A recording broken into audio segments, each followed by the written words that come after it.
Cheers, queers! What's on the big agenda today, Theora? Today, we are going to be discussing Somewhere Somehow, Volume 2 by Monmaw. So welcome back to our second book club of this epic tale. This is the second installment. If you've missed Volume 1, go back and listen to that. Now we're going to dive into Volume 2. Woo! We're getting our Idol Factory show soon. We have an actual date, August 8th, so it's not too long from when you're getting this recording. Ooh. I cannot wait. I can't wait either. Are you excited? Let us know in the comments. Yes, please. We want to know everybody who's just anxiously waiting for this show as much as we are. Yes. Also, I feel like we should really mention that we are in the same room, yes, even though it doesn't look like it. I can stare at Theora in her eyes right now. Right. And it's beautiful and amazing, and I love it so much. Yes. So, special day to talk about a special topic. If you're new here, hello and welcome. Like I mentioned, there's a Volume 1 discussion of Somewhere Somehow that we recorded. Go check that out. Also, if you're into Somewhere Somehow, we reacted to the pilot. So that is on YouTube in a highlight reel and in the full glorious reaction on Patreon. If you're into book clubs for Thai girl love novels, we did The Loyal Pin, both Volume 1 and 2. And in the future, we're going to do Cranium. So you have that to look forward to, which will be our next book club. So if there's anything else you'd like us to do in a book club format, or we kind of go over it like this, let us know in the comments. Yes, because we will do it. We will do it. We will find time. We'll figure it out. We want to hear from you. What are you reading? What are you into? What do you want us to do next? Beautifully said. All right. So with that, shall we get into Volume 2 of Somewhere Somehow? Yes, we have been dying to talk about this, so let's do it. We sure have. All right, so this novel, like the first one, was also translated by Bon Pitch into English. So thank you for translating. This was an awesome translation. Epic job. You deserve an award for translations, if that's a thing. Seriously. It was so good. So I want to give a quick synopsis of what Volume 2 is about. So here we go. This is the epic conclusion of Kiran, Pheem, and Pock's tale. The story picks up after Pheem completes her father's last request, earn her college degrees abroad before taking over the company named ABCD. Which I think Mama truly ran out of things to describe and was just like, whatever. Anyway, Pheem steps into her role as vice president at a business venture in Japan rather than immediately returning to Thailand to avoid running into a certain someone. Much to Pheem's annoyance, said certain someone is heading to the company's operations in Japan and was instructed to serve as her mentor at her father's request. Reuniting with Pheem does not go as Kiran hoped, so she calls in Pock for reinforcements. Will it all work out? Only one way to find out. That's Somewhere Somehow, Volume 2. That was amazing. That was beautiful. Pock is the best reinforcement ever. She sure is. So that was our non-spoilery review of what's going to happen. If you want to watch the series first and don't want to be spoiled, please don't listen to any more of this, because we're going to spoil literally everything that happens in the story. Don't listen to the first one either. Don't listen to the first one either. Yeah, no. We tell you everything. If you know our podcast, we tell you everything. In detail. Super detail. Although I'm not confident in 12 episodes, if that's what they get for this series at Idol Factory, can literally cover everything in this book. Yes. There's no way. I mean, it's a lot. It's a lot. It's a lot, and that's every book adaptation. Absolutely. So we don't expect that, but there are some things that we're hoping are being there. Right. And you'll know. You're definitely going to know. And then we have some stills from set, so some things are definitely going to happen that we know so far. Because, the pilot is a pilot and the show is the show. But so far, they've been, at this time that we're filming this, they're still filming. I don't think filming has wrapped up, and they just released the date for the premiere. So I assume the first few episodes are edited. I would hope. I hope. So they should be wrapping up soon. So we have some stills, and we'll talk about those. But before we jump into the book club, just quick disclaimer. All hosts in attendance of the Big Gay Energy podcast episode are not fluent in the Thai language, nor are we members of this culture or residents of part of the world in which this novel takes place. Therefore, we are limited in our perspective on this piece of media and cannot analyze it without our Western American life experiences and biases. We did our best to research Thai culture and Japan, because there's some Japan stuff in here, and put this into context, but we are not experts on the topic and wanted to be transparent about that before going any further. So if you notice anything that we fuck up, just let us know in the comments. You will. But yes, please let us know. Okay, shall we just dive into the book club? Yes, we have so much to talk about. We sure do. Okay, so first I just want to start with comparing Volume 1 and Volume 2. Just like quick thoughts I had about how the books were similar and different. So Volume 1 was mostly from Kiran's point of view. Like, she was the main person whose head you're in. And then there's like a couple of chapters from like Pheem. There's like a Pock chapter and a side chapter. But it's mostly Kiran. Volume 2 I thought was a lot more balanced between Kiran and Pheem. And it alternated a lot between the two. And, I mean, there were other characters in there as well, but I thought that was good because it gave better insight into how everything went down in Volume 1 was affecting Pheem, because you kind of are, like, the outsider for, like, what's going on in Pheem's head, because you're in Kie's ridiculous head for, like, Volume 1.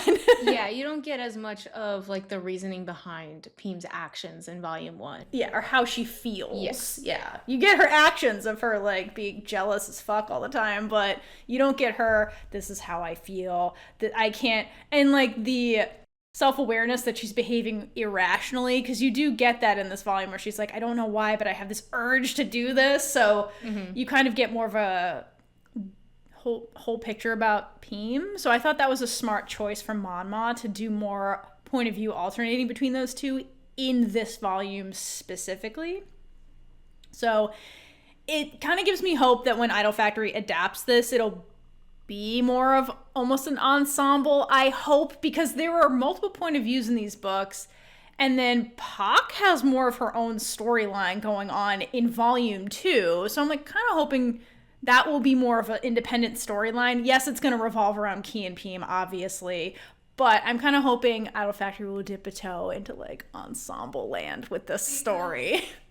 I mean, first of all, not just Pock, but Looknum deserves to have more focus as well. Obviously. Looknum's been giving them everything she's got. Everything. And she's so good. And Pock is a huge, huge, major part of both of the books. Yes. But like, literally I'm so glad that she really grew into her own character in this book.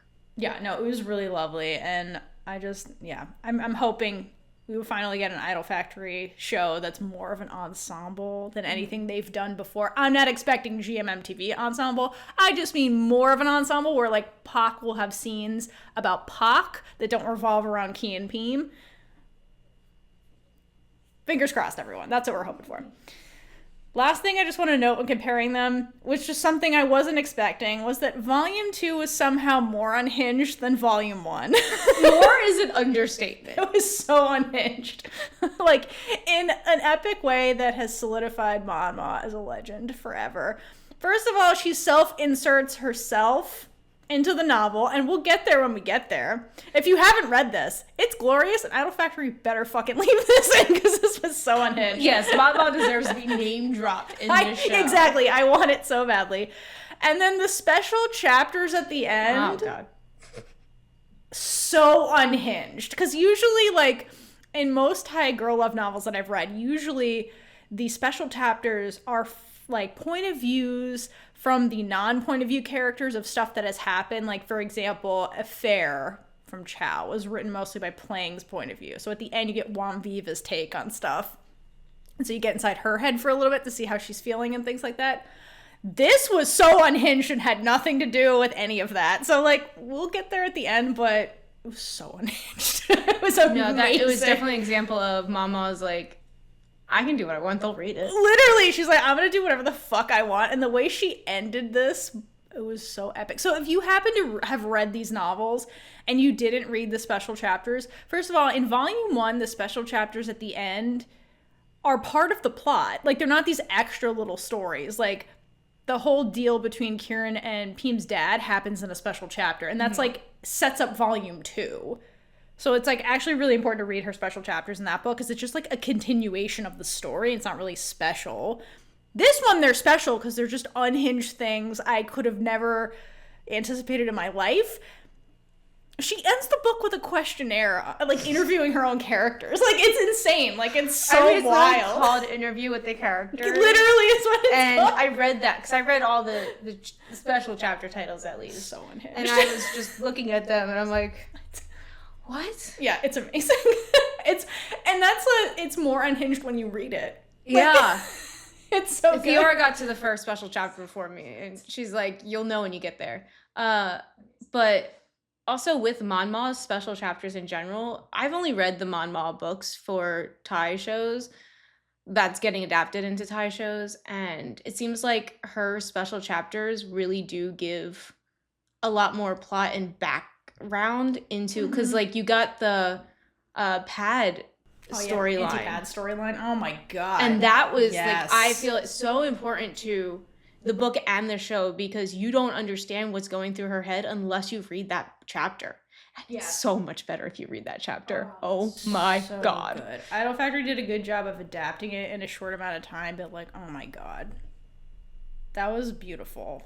Yes. Thank you, Mama. Thank you, Mama. Thank you, Mama. You are a legend. This was amazing. We would love to talk to you. Oh my god, we love you so much. Talk to us. Okay. Now, in honor of Monmaw, let's jump into Volume 2. So that's just the setup. So the beginning of Volume 2 picks up with Pheem 7 years later, after Volume 1 technically ends. So at this stage, Pheem has graduated from her UK education with her master's degree, and she's at the end of taking a gap year because she's avoiding going back to Thailand, basically, because Kie. And her dad miraculously agrees to it, and Pheem notices, she's like, wow, my dad has not been interfering with my life nearly as much, and I can make my own decisions. So she, like, notices his behavior, which is our hint that 7 years later, he's holding up his deal with Kiran, and he wasn't just like, yeah, Kie, whatever, and then he, like, ignored her. Like, he's holding up his end of this bargain. Like some fathers we know in these stories would. Yeah, or, yeah, exactly. And so Pheem has a conversation with her dad when she's like, because like he's president of the company, basically. She's going to step in as like, VP and then take over eventually. And so he's like, wants her to get into the business. That's like why he sent her to the UK. So he's like having this conversation with her in the beginning, and he's like, are you sure you don't want to come back to Thailand? She's like, I don't know if I'm ready for that, and blah, blah, blah. And like the dad basically is like, he knows why she's avoiding Thailand. And so he's worried. He's like, damn, Pheem, I thought you'd be feeling better at this point. It's been 7 years. And Pheem, in her head, gets real defensive and is like, of course he doesn't understand, like, what I went through. And she describes the heartbreak she's experiencing over Kie as, quote, a scar that left a deep, long mark, which I thought was a good way to describe it. So it basically where Pheem's at is, like, she's healing but not fully healed. And Pheem, in a way, views it as this weakness that she's determined to, like, never succumb again. So, like, the scar tissue is finally, like, connected. She doesn't want it to break open. So, like, she feels vulnerable if she goes back to Thailand and is confronted with everything that happened, basically, before she left. So, while her dad's like, okay, I really want you to start taking over the company, he's like, okay, how about we ease you into this? So instead of you coming back to Thailand to formally take over, why don't we have your debut happen in Japan? That way it's like a baby step. You can start working and then build some confidence, come back. He's like, there's a new project. We're opening up a new factory over there. You can go oversee it. I already have a team. It's being headed up by the, quote, production engineer team lead. And like, you can learn a lot from this person. And gee, I wonder who that could be. I wonder. Because if you read the special chapters in Volume 1, you'll know that Kie got a job at the company, and she's a fucking engineer. So that's the setup of how this is going to start. And then Pheem also notes that, she's trying to move on from Kie with her love life, not with her fiance, whom she still has, by the way. It's been 7 years, and apparently Pheem is still engaged to Pun, but avoids him at all costs for 7 years. And truly, I don't fully understand this, and maybe this is some kind of cultural thing I just can't grasp, but why stay in an unhappy engagement for 7 years when your fiance is clearly avoiding you? Like, from Pun's point of view. All right, so Pun's point of view. Pheem, I understand. That makes sense. I mean, Pun. I think it's just...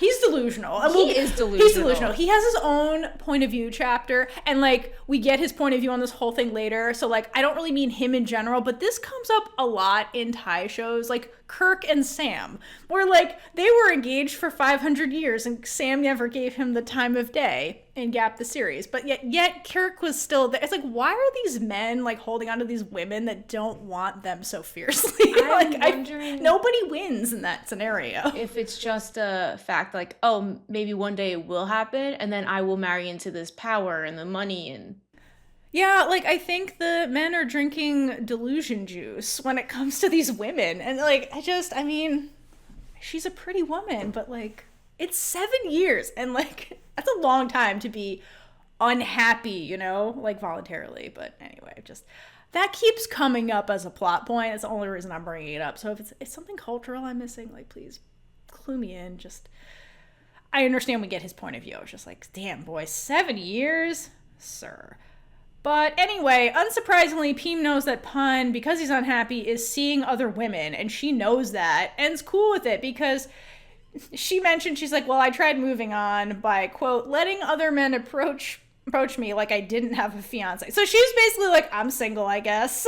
And then let them kiss her. So she's tried dating, basically, if like men approached her, not her seeking out somebody kind of thing. And maybe if she was let women approach her, this may have turned out differently. Like, who knows? seriously though. We don't know, Pheem. We'll never know, and that's fine. But I'm just saying. I'm not upset about that. No. I'm just saying. Okay, so then Pheem arrives in Japan, and her assistant that she's given is giving her the rundown of the situation as she's like being rushed into a meeting that's already happening. And the assistant reinforces that the engineering team is in charge and that Pheem is going to be here for 3 months and work very closely with the head of engineering. So we definitely are going to get them filming in Japan. So we've already gotten some stills of the cast members that are going to be in Japan. So that's really fun. How long did you say they were filming there for? I believe it was 10 days. Yeah, which is really cool. So I was always wondering, I'm like, oh man, are they going to build sets and this and that? No, they actually went to Japan for this part. So that's going to be really exciting. Okay, so back to the meeting. So of course, the person in charge of this whole fucking thing is Kie. And then Pheem describes how she feels after seeing Kie. So it's been 7 years. She was devastated. Now she sees Kie. And then in her inner monologue says, that deep, long scar in my heart instantly transformed into a fresh wound as if it had just been inflicted moments ago. And truly, it really hurt just to read that sentence. Because poor Pheem, it really seems like in the 7 years Pheem was existing but not living, right? She was like, people approached me and I kind of went along with it until I was like, absolutely the fuck not. She was like going to school and she just seemed like dead inside basically and just like grinding through her degrees basically. She was a shell of a person. Yeah, and then like, so then by that definition, people in that state usually are having like mild emotion. This is when she like healed enough to function, because in the special chapters in volume 1 you have her like devastated, like crying herself to sleep over Kie, and then eventually she had to like learn to function. So I imagine her feelings were a lot more muted. Now here she is, and like the first sign of life that she has and the first big emotion she has since Kie's disaster birthday 7 years ago is heartbreak all over again. And it's like that was the thing Pheem was trying to avoid by not going to Thailand, because she didn't feel she was ready. So like I felt really bad for Pheem.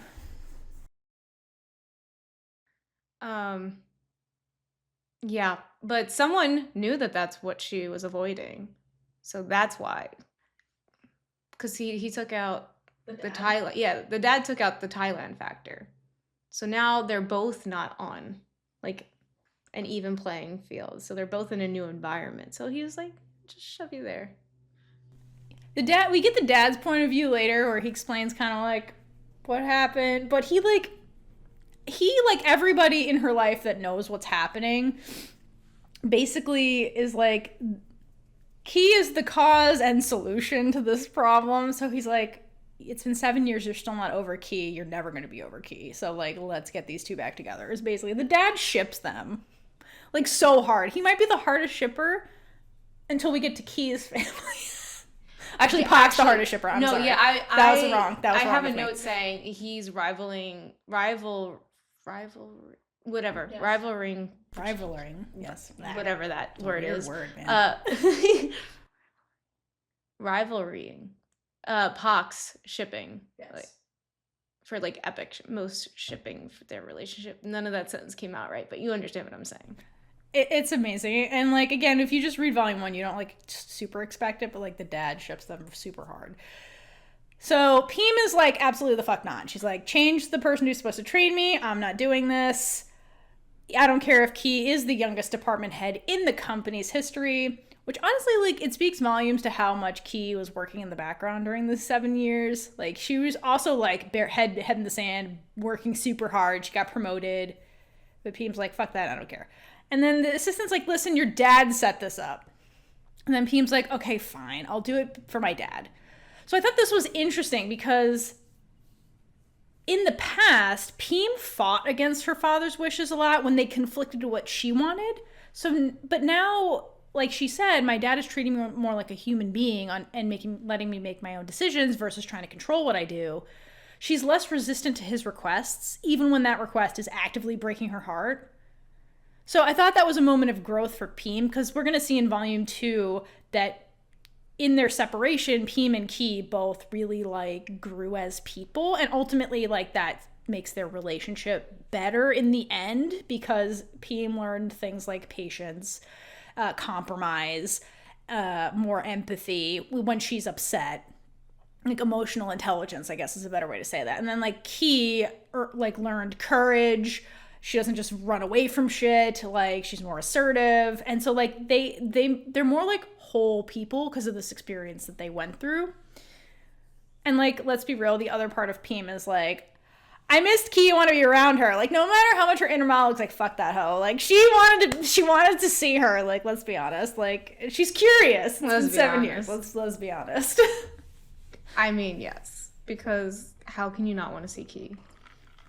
Like I know she's upset. She didn't want to, but here we are. And so Pheem's a whole ass lie when she's doing that. She's trying to tell herself she doesn't want to. She's trying to protect herself. Yeah.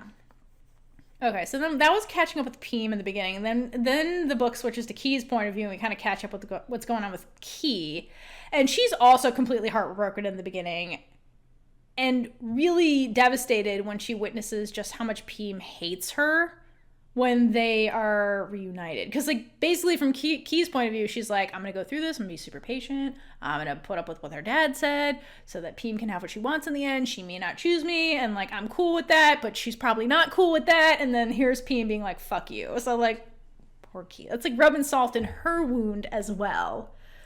And she knew that this was a huge risk when making this deal. Of course. But luckily, and as we've talked about, the dad definitely played a part in getting these two back together because he ships them. And Kie was actually told a week before that Pheem would be coming to learn from her, which meant that Kie had a week to prepare herself for this meeting, whereas Pheem was blindsided by seeing Kie again. And I think that was, I mean, I don't even know if she would show up in the first place if she knew, which I think they both knew that. Yes. That's why I didn't tell her. But at the same time, that's insane. I don't know if it would be better to just like throw them both in there and not know, but it just, I feel bad. I think the dad's like, he says it later when we get his point of view about when he eventually will talk to Pheem and tell her everything. And part of his rationale for sending her away is he's like, you were so stubborn, you wouldn't listen to anybody. So I think he's worried she'd be stubborn. That's why she's not coming back to Thailand. He's like, I just need to do this because she's not going to do it on her own. She's going to be really stubborn about She would never have gone to Japan if she knew. But it's like, what if Kie didn't know either? What if they were both blindsided by this moment right now? Anyway. Yeah. But while the meeting that Kie was told this by Pheem's dad, he says, in the past, I underestimated Pheem's feelings, thinking it was just puppy love, a teenager's phase, but I was wrong. It's not that at all. Even now that she says she's better, I can tell she's not the same, not even a little. Since you could hurt her that much, you're the only one who could heal Pheem's heart. And I'm just, that's what he says. And I'm just impressed that we are getting a dad who can actually see that his daughter is hurting and not pretend it doesn't exist. Yes. Because yes, that's a good point. It's not his best interest. He really does have his daughter's best interests at heart. He has one way to think, but he's not set in that way either. If he can be proved wrong, he will accept that and continue with the path that has been proven to be more beneficial. That's true. Which is also a sign of a great businessman. Yeah, that's true. He is willing to compromise and change his mind. That's a really, really good point. But also, he's like, I love how much he does meddle, where he puts them in adjacent rooms. And he's like, listen, you're going to get over yourselves at some point, Pheem. I'm just going to make this real easy. So if you want to go in Kiran's room, you can. But also, she could be stubborn and try to stay in her room. Mm-hmm. If it's literally right next to it, she won't be able to stop thinking that about Kie that is literally right behind that wall. He knows her really well. That's the thing. It's not like the Grandmam and Sam situation where she's like, fuck you, Sam. You're going to do what I say because I'm the queen or whatever. I don't care how much pain you're in. I'll just ignore it. Or like she did that to both sisters. She did to Big Nung too. She's like, I don't care how sad you are. It doesn't matter. What I say goes. I'm the queen. This dad is like, I really need you to get this education so that you're prepared to do this and not overwhelmed. And I know it's going to suck. And like, this probably wasn't the best way to go about it, but what's done is done. And like, I'm going to make it up to you. I'm going to get you your love back. And so he's like, I'm going to do all the things, even though I know you're a stubborn ass and you're just stubborn ass. I love you, but yeah, he does know, he notices that she's not happy, and he's like, it's been 7 years, Pheem, and you're still like not okay. So like he's like, we gotta fucking change this shit. I wonder if he's just like Japan. Set up a factory, and they're like, what? He got this factory. It'd really funny if there was no factory and they like staged this whole thing and it was even weirder. Like, oh my gosh, that'd be hilarious. It's literally just for Pheem. Like, I feel like her dad is the type of person that would do that, where he's like, I just need her to be happy again. He would do everything in his power to make her happy. So he does acknowledge that like he was wrong in his methods and that he cares more about her than like what he wants, which is huge. And that's a good parent. Despite this fuckery that goes down, like, I like how it's resolved. It's resolved in a very like, we've reflected on the past. We done fucked up. Let's move forward. Which is a good way to handle shit, because you can't change the past. You could be mad about it forever, but then like, then what? You're just mad and not living, and like, we gotta move on and heal. That's kind of what this is about. This would be a good GMMTV story, because it's like us. It's like, let's move on and heal from the past. That's kind of what Volume 2 is about. But he knew this from the very beginning. She only made this deal because she knew that he wouldn't get to this place. Correct. Without seeing all this happen as well. Without Kie's devoted love of his daughter. I think that was the thing where he's like, do you love her more than me? That's bullshit. Like, maybe that changed his mind. Maybe he's just as competitive as his daughter, you know? Yeah, but let's go back to the adjacent room thing, because there was some whatever, that ensued from that. Of course there is. Because when Pheem realizes that their rooms are right next to each other, she goes into her room, slams the door, and starts screaming in her room. And Kie's line is hilarious. She's like, for crying out loud, how am I supposed to tell Pheem? That room isn't well soundproofed. I know. It's the best. I love Kie's inner monologue is still one of my favorite things of all time. I'm going to miss it in the show, but oh my God, it's so fucking funny. She's going to have to mumble things out loud is what I'm hoping. Or just talk to Pock We have a to lot. have it somehow, because most of the humor actually is like the internalized. Just Kie's thoughts. They're so funny. Pock's thoughts too. Oh all of their thoughts, but like Pock's the most unhinged. Well, yes. He is the most ridiculous. Pheem's the most angry. Pheem is just anger and horny thoughts. That's kind of all Pheem has going on in her brain. She's angry or horny or both. Speaking of horny thoughts, not on Pheem's level, but oh my God. Kie does a terrible job of covering up seeing something when Pheem's robe dips too low. So I don't remember exactly, but I believe Kie like knocks on Pheem's door trying to get her out to the meeting in the morning. Yeah, and Pheem doesn't think and just immediately opens the door, and the robe is just hanging too low. And Kie says, I didn't see anything. Nothing at all. No chest, no cleavage, not even the pink lace nightgown. I didn't see anything. And this is purely her trying to convince herself that she didn't see anything, because there's no way that's convincing Pheem. Because you literally just described the nightgown. No, it's amazing. I love Kie. Which Pheem on some level was fine with, because she only wants Kie to look at her. But also, we will come to find out, Kie is a boob girl, so this was... Yes. Yes. Good for you, Kie. Hydrate for Kie. Mm-hmm. And her thirstiness. There's not enough water for her thirst. There really isn't.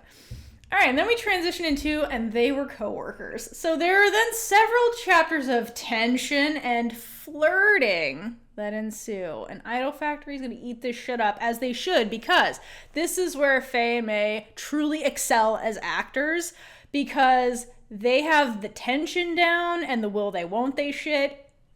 These scenes are going to be epic. Like, this is their strength as an acting pair. So I'm very excited to see how they do this part in this series, because those actors are made for this particular part. I don't believe I've seen these two act together. Outside of the pilot. Outside of, like, I've never seen these two outside the pilot. So I'm excited to just see what their capabilities are. And I mean, the pilot was amazing. So... yeah, Caitlin didn't watch My Marvelous Dream as You, and, like, My Marvelous Dream as You is 90% of just tension. And, like, they're so good at it. So this is going to be epic. So let's get into one scene that I love. So they end up going to that meeting after Kie gets a glimpse of all that skin. And they get trapped in an elevator, and it goes as well as you can possibly imagine at this stage. But... poor Kie. So you think about Kie. So poor Kie has been dying to see Pheem for 7 years, despite all the bullshit. And she's so desperate that she just stares at Pheem because she's, like, right there. And she's like, wow, Pheem's more beautiful than I even remember. Because it's been 7 years. Like, they're not kids anymore. They're, like, full-ass adults. And Pheem is, like, dressed to be the VP. So it's, like, glow-up Pheem. And poor Kie's little heart is just going, like, crazy because, like, there she is, but then you can't touch her and she wants to kill you and, like, all this kind of stuff. And Pheem rightfully tells her to fuck off because she's heartbroken. And poor Kie just blurts out, "It's been so long. Can I look at you a bit? I miss you." And Pheem has all these confusing feelings. She's just like, what the fuck is this? Like, you're the reason we're in this situation. So Pheem tries to set clear boundaries. She's like, look, Kie, you broke my heart in a million pieces. We are not close. You can't call me Pheem, like no nicknames from you. We are coworkers and that's it. And so they have to agree on how to address each other. And basically Kie grudgingly agrees to call her a VP. And she's like, okay, I'll call you that and not Pheem. But then you have to call me Sensei, since we're in Japan and that's a Japanese mentor. And then she's like, since I'm your mentor, I get to boss you around now.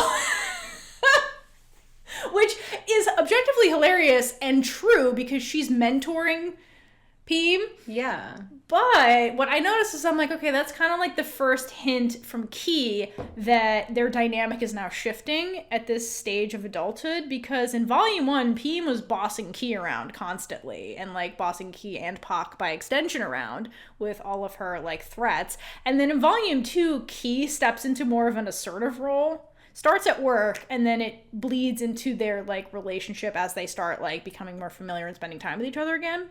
So I like that. It shows that they grew as people. And, like, here's the first hint of that. Because Pheem's like, wow, she's being assertive. That's weird. Because Kie's not usually assertive.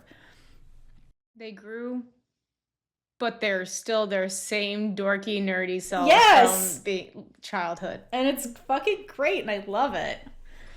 Okay, so while we're in Japan, we meet we meet a bunch of new characters, but the one we're going to highlight is the Japanese interpreter, the secretary Yummy. She comes in full force. She sure does. And we're seeing her through Pheem's point of view. She's meeting this woman for the first time. And Pheem's first description is she's got an alluring look full of sex appeal.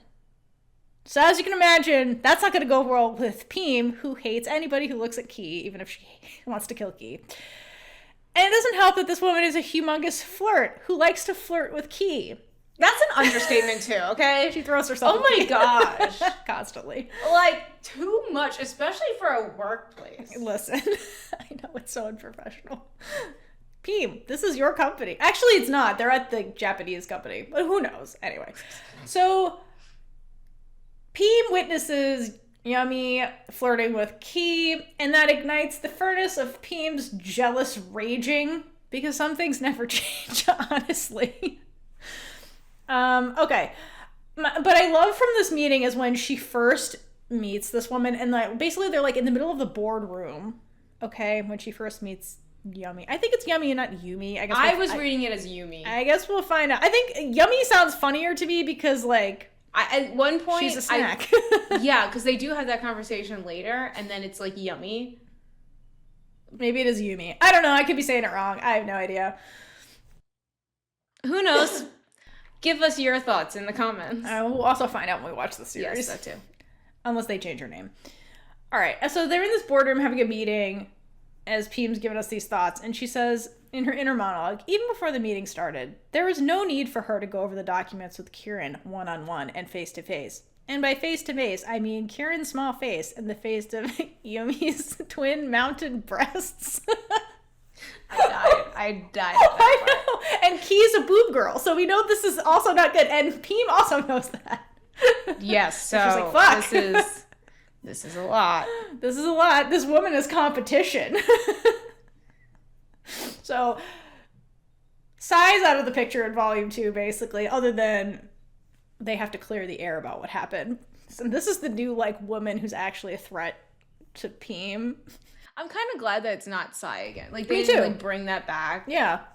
Because, like... That would have been too much of a fresh wound then. Well, that, and also, like, in real life, you leave high school, you leave college, and some people you never see again. Yeah. And that's real life. But, like, this is a funny character, so I'm kind of glad they're just like, we've moved on, we're adults. Here's the adult threat.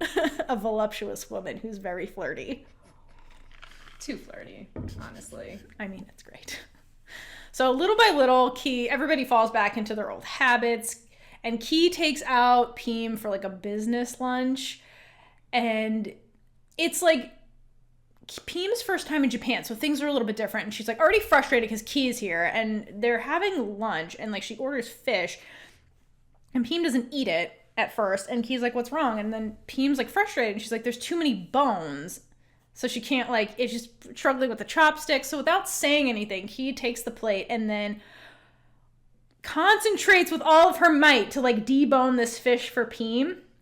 And remember, in Volume 1, like, Kie's concentration face is the thing that drew in Pheem to Kie in the first place, when Kie was, like, doing Pock's shoelaces when they were kids. And Pheem was like, wow, the concentration on that girl's face. I'm into that.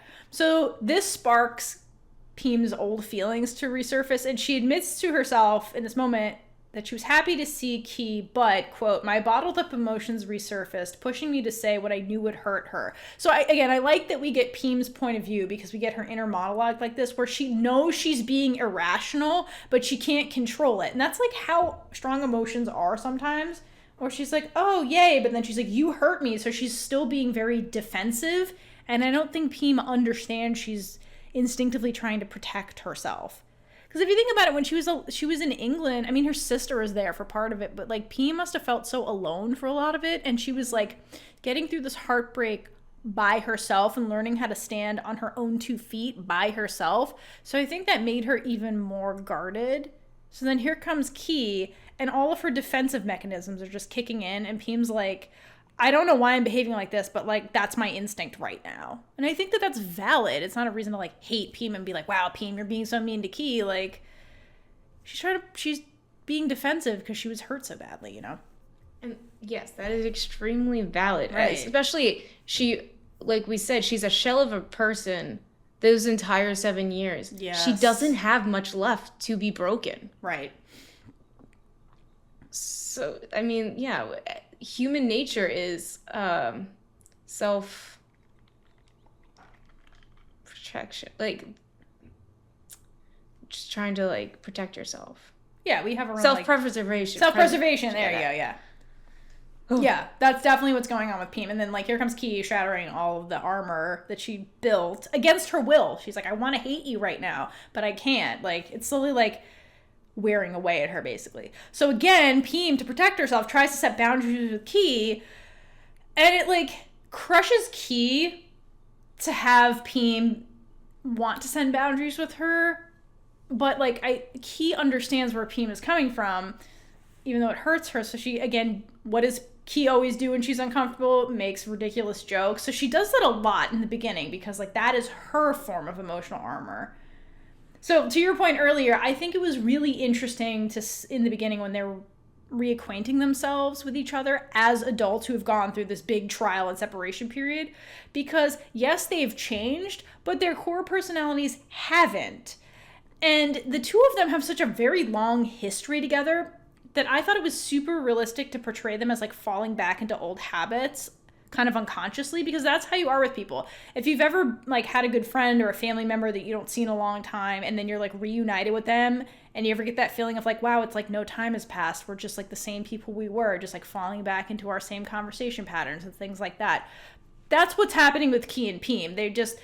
They really know each other, and so they're falling back into that like familiarity with each other, like unconsciously, because that's what humans do, you know?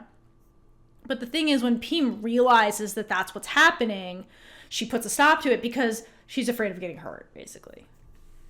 Yeah, and the way she's acting because she's scared of getting hurt, it's starting to make Kie question if Pheem will ever forgive her. Yes.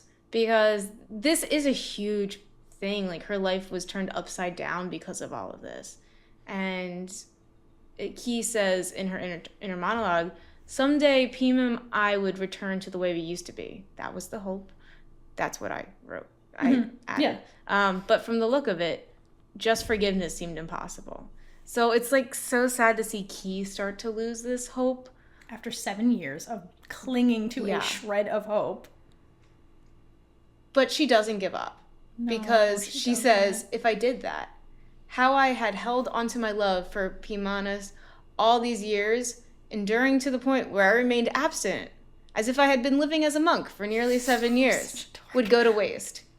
And I just love the fact that she doesn't want her abstinence to go to waste. Because obviously she loves Pheem and the main goal is to be with her forever. But it's such, like, being abstinent for 7 years, be like, damn, I could have been with someone else if she actually lost hope. I love, because like it would go through your head. It probably won't like be the main reason, but it's natural. It's a natural thought to be like, damn, I guess I could be with Yummy or Yumi if I really wanted to. Not that she wants to. She'd be afraid. Yeah, but Pheem would kill her. I just love that they added that. It's such a Kie thought. But again, even Kie, see, when Kie's upset, she even jokes with herself. That's the thing. Like, that's how you can tell how upset Kie is, because she's making jokes with herself. Being like, wow, I wasted all of that. I'm going to be sad and lonely and alone forever. She's like, then my monk years would have been wasted. Like, that's her coping mechanism with herself. That's how upset she is right now, which is valid. And I will say something about this whole thing with Pheem and Kie that's happening right now. So there's a very much a back and forth happening between them, and it is a type of will they won't they situation. But I like this type of will they won't they because it's very much them processing and working through pain, heartbreak, trauma, stuff from their past to move forward versus like just pure misunderstandings where it's like will they won't they, will they won't they, will they won't they. That's repetitive. This is not repetitive. It very much is a progression, and it's a healing process. It's a journey that they go on. That's not this cyclical pattern they're trapped in. So it's not like Gap, where it was constant. It was like the same thing over and over and over again. The cycle wouldn't break until finally it did. This is very much them healing on a journey kind of thing. And there's a huge thing in the way that it's not being said. Yes. That's a huge roadblock to that healing. But we do deal with all of the pieces of it, which I like in the novel, personally. So I thought this was a really good will they won't they scenario that Monmaw set up, and I like how it was written and handled. I just love everything. I just love it all. Okay, so after this, there's a company dinner in Pheem's honor because they have their new VP. Let's show her off. So of course, mountainous breast woman sits next to Kie, and she asks Kie. She's like, "Oh, do you want to go to sleep with me?" And then Kie has a heart attack, of course, which causes her to freeze, and she stares at this woman, and then Kie has some thoughts. She's like, I might have unconsciously glanced at her for a while longer if I didn't feel something narrowly miss my ear with impossible speed. This better be in the show. Cut to Pheem. Oh, I apologize, everyone. I accidentally dropped my chopsticks. Kie looks. The chopsticks were speared into the partition behind Pheem. Behind Kie. Wait, first of all, how do you say you dropped them when they're literally flying? She threw them at Kie like a fucking spear at Kie in the middle of dinner at a restaurant. But, like, the accuracy you had to have, though, for that, I wonder if she did some, like, training, like, randomly. Like, you know those random college courses that you can take? Like, there's some, like, unhinged ones, like, just random. Yeah, anyway, maybe. Or, like, there's something. So Like, we just get, like, this. She took up axe throwing when she was in the UK. Oh, maybe they did axe throwing a lot. Oh my god, so fucking funny. But yeah, I love that. That was one of my favorite scenes. I don't know how they would do this, but I really hope it's in the show because it was so funny. He's just like, what? And then, sorry everyone, I dropped them. They shot her. But then it's really funny because like Kie's underling is sitting next to her and he's like, wow, our VP's so amazing. When I just drop things, they fall to the floor. She dropped them all the way over here. It's so fucking funny. Like, what a suck up. And Kie's like, I almost died. I hope that dude wasn't serious because I think he was just sucking up to the president or whatever. Okay, but then like Mountainous Breast Woman, she's not deterred by this incident. So she shoots her shot again by being like they have drinks and she's like, oh, Kie, what are you drinking? And then she's like, let me taste it. And so then she of course does this in a seductive manner by like dipping her finger into the drink and then like tasting it. And then she's like, ooh, it's good. Do you want to try me? And then Kie, who has a strong will to live because she almost died via chopsticks, is like shakes her head back and forth vigorously. She's like, no. And then all of a sudden, bang, crash. Pheem abruptly gets up and announces, I'm not feeling well. I'm going to leave. And I'm taking Kie with me. This is when they're on the out still. And Kie's like, what? And then so they go outside, okay? And they're in Japan, not Thailand. So it's like cold. And Kie notices that Pheem is not wearing a thick enough jacket or coat or whatever for this. So like the gentlewoman she is, she gives Pheem her coat, which Pheem like begrudgingly accepts. And then we get some parallels. So after Kie does that gesture, she notes, we both slowed our pace walking side by side. Because before that, Pheem was like stomping in front of her, kind of like when they were younger, and Kie used to like walk really fast. And then Pheem's like, I'm shorter leg, slow down. We must walk together. And then Kie's like, okay. So here, like they subconsciously are falling back into these old patterns, and Kie picks up on it. She's like, oh, Pheem is the one doing it. So that was a big step of like Pheem accepting their like old behavior. She accepts the gesture from Kie that shows, and Kie used to do shit like that when they were younger too. Like she noted like when it was raining, Kie would always hold an umbrella over her more than, so Kie would be like half soaked and like Pheem would be dry. So here's Kie doing that thing when they were younger. So I think like it was easy for Pheem to just like calm down and like accept the goodwill gesture, like, and Kie showing that she cares, because like Kie used to always kind of do that.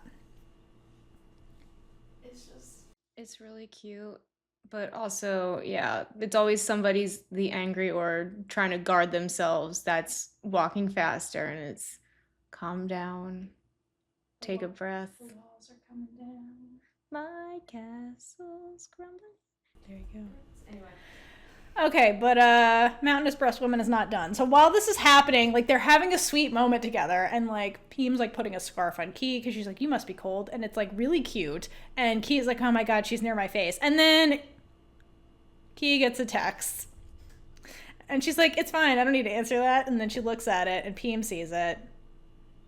So Pheem sees who's it's from, and she's like, how many lovers do you have, Kie? And like all this stuff. And basically like they get into the argument about Sai, because Sai is like the quote reason they broke up. Because if you remember from volume 1, Pheem's like, are you with her? And Kie's like, yes, because she knew that would be the only way to get Pheem to like hate her. So then Kie starts telling the truth, because she's kind of off the hook a little bit with this deal where she can like be more truthful, but not fully truthful, because part of the deal was she can never tell Pheem she made the deal. Mm-hmm. So she's like, but she can tell the truth about science. So she insists, she's like, I never cared about her. And Pheem's like, I don't believe you, lying bitch. And she basically shuts the door in her face when they get back to the room. So we're getting closer to the truth coming out, but Pheem still doesn't know fully what happened with Kie. And then Kie is left wondering in this moment, did the Pheem who loved me still exist somewhere? And that's somewhere somehow. Have some faith, Kie. But honestly, to be Kie in that moment, that thought is really terrifying, to be like, wow, is the person I love dead? Like, yeah. Not actually, but like... Well, it's like the person you knew. Am I in love with a ghost, basically? Yeah. Yeah, the person I knew. Because, like, we'll come to see Pun Unfortunately, we get a point of view from him. We will breeze through that, don't worry. But, like, his point of view is basically he's clinging to a Pheem from the past that doesn't exist and never existed because he's delusional. But, like, he's in the same boat where he's clinging to the past. And, like, I think Kie is worried, like, am I clinging to the past? Is there no future for what I'm hoping for because it's stuck in the past and it's going to die there, you know? So that is really scary from Kie's point of view. And, yeah, we'll get more into Kie and her feelings of the whole situation. And I do love that, like, she does own what she did. It's not like she's trying to be like, Pheem, I did it for you. Like, it's fine, blah, blah. She does own how it affected Pheem, too. Like, you know, but. She takes responsibility. She takes responsibility. And so does Pheem's dad, which is what I like about the story in particular. People are taking responsibility. It's yes. not trying to pawn it off onto someone else. Or gaslight and be like, it was for your good, Pheem. Like, get over it. Yeah. Yeah. I like that. But I want to back up quickly to the phone going off again because before Kie even checks it, he's like, "Oh, it's probably Pock." Yes, which would have made sense. Yes, and so Pheem's like, "Check it," and Kie's like, "Gosh, darn, the one damn time Pock didn't text me." She's like, "I only have one person that texts me." Yeah, it's so funny. Okay, but speaking of, Kie is like, there's nothing I can do right now. Like it's like, what am I gonna do to get Pheem to forgive me? So she does get reinforcements in the form of a food, Beyonce, and Kie loving, and I mean in that order, Pock. It's valid. And Pock shows up in full Pock mode because she shows up with this random guy. I love her. And her explanation when Kie asks who he is, I have no idea. We just met on the train coming from the airport. He's Thai too, and we're staying at the same hotel. It's like destiny. That's so Pock. And destiny it is. It is, let's be honest. But also, Monmaw, is this the next story you're writing? Like, are we going to get this whole thing from Pock's point of view and get, like, that meet cute? Because... So once we get into the special chapters, Monmaw for sure hints that, like, she's going to write a book with Pock as the main character. Which I need in my life. So I don't know if she's going to go back and give us more Pock, or she's going to go forward from, like, the special chapter scenario she set up. Yeah. I feel like the special chapter scenario she set up would be a better story, because drama. Mm-hmm. But maybe she'll give us some, like, flashbacks of this stuff. I would love to just see, like, the meet cute on the train. Yes, that would have been fucking hilarious.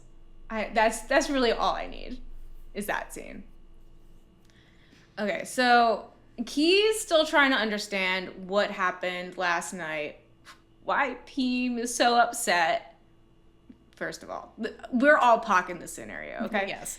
And Pock is her wake-up call because, of course, Pock sees it all. Pock's seen everything since they were younger. Like, Pock knows Pheem. Pock knows Kie because while Kie and Pheem are so involved in each other, Pock's just watching and really understanding them. And the other reason I think he calls Pock is because Pock's her emotional support person, and I think Kie is falling apart. So it's not just about, like, oh God, what do I do at Pheem? I think she's falling apart, so calls her emotional support person to come in and, like, prop her up, because she's, like, again, had that thought where she's like, wow, is Pheem lost forever? Depression. I must call my antidepressant, Pock, who also makes fun of me. But yeah, anyway.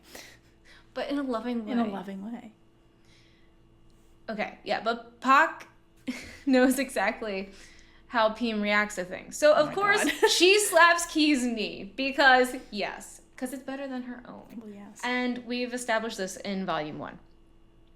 And Pock calls Kie a dumbass. She should. While reminding her that Pheem was still as jealous as ever. And Kie is still thinking Pheem doesn't love her. She literally threw chopsticks at you. Like, because the jealousy means that there's emotions there. Exactly. That's enough to give you some hope. Right. Play on that. I love it so much. I love that when Pock comes, not only does she prop up Kie, like you're saying, to be like, quit being a dumbass, she's into you, keep fighting. Because that's what Kie needed to hear. Because, again, her thought was, Pheem is lost forever. I love a ghost. So Pock is serving that function. But I also love when Pock enters the scene. Pock knows that Kie is less assertive because Kie's always been like that. And so Pock's always been the one to like assert herself on Kie's behalf. And she does that here where she's the one who tries to engage with Pheem because she knows that Kie's not in a good place right now. So she suggests, she's like, let's go out to dinner. And she does it in the most Pock-like way, which I think is hilarious because Pock is in Japan and she's like, I want to eat Japanese food. Let's get some sushi. So she guilt trips Pheem and Tan by extension because he's just there for a while. He's the guy. I think it might be Tan for this one. Is it Tan? Yeah, Tan. Okay. I think so. Tan. I don't know. Just correct me if I'm wrong. Tan. Tan. Yeah, I get it because the A could be Tan. Doesn't mean Tan. Whatever. Say however you want to say it. Okay. So I love that Pock says, she's basically talking about sushi. She's like, I want sushi, blah, blah, blah. And she's like, I hope you won't turn down your friend Pheem. It's been so long. Like, she tries to guilt trip. She guilt trips Pheem. Pheem's like, God damn it. And Monmaw, like, says that in there, too. Like, Pock is saying this just so like, she can't get out of it. Yeah, exactly. And she does this multiple times, too. And she does it to Tan. Because, again, Pock knows how to get what she wants, and she's shameless about it, which is the funniest thing about Pock. So I love that she does this on Kie's behalf. It's so funny. Yeah, but like with the Tan of it all, yes, it's Kie's turn to feel jealous. Yes, we get jealous Kie in Volume 2, which is lovely. Yeah, and she is not very happy that Tan is like very close to Pheem, and she even mentions in her inner monologue that they look like a perfect match. Like this is the textbook. This is what her father would probably want. Not that, I mean, she will realize that. Oh, wait. We also have casting for this man. I'm pretty sure this is going to be Kirk from Dad. Oh, yeah. Have you... It's definitely him because of the stills. Oh, okay. All right. Yeah. So, he is a very beautiful-looking human. Kirk's going to get a good role. Kirk's finally going to get a good role where he's happy at the end of it. Yeah. I know. Aww. And he's in the middle of the women, which usually happens. He was in the middle of this couple, actually, in My Marvelous Dream Is You, in an annoying way. But here, it's in a... He just kind of happened to be there, and then kind of deals with it, and everything works out kind of way. So it's like, it's going to be great. This whole show's going to be great. This whole show's going to be amazing. Can't wait. Because these books are just so They're so good. Thank you, Monmaw.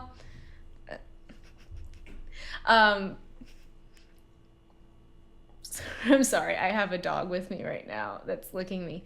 Anyway, this jealousy brings us to another hilarious moment from Kie, where she's looking at the ground, and Pock's like, are you searching for something? Well, Pock says, what are you looking for, Kie?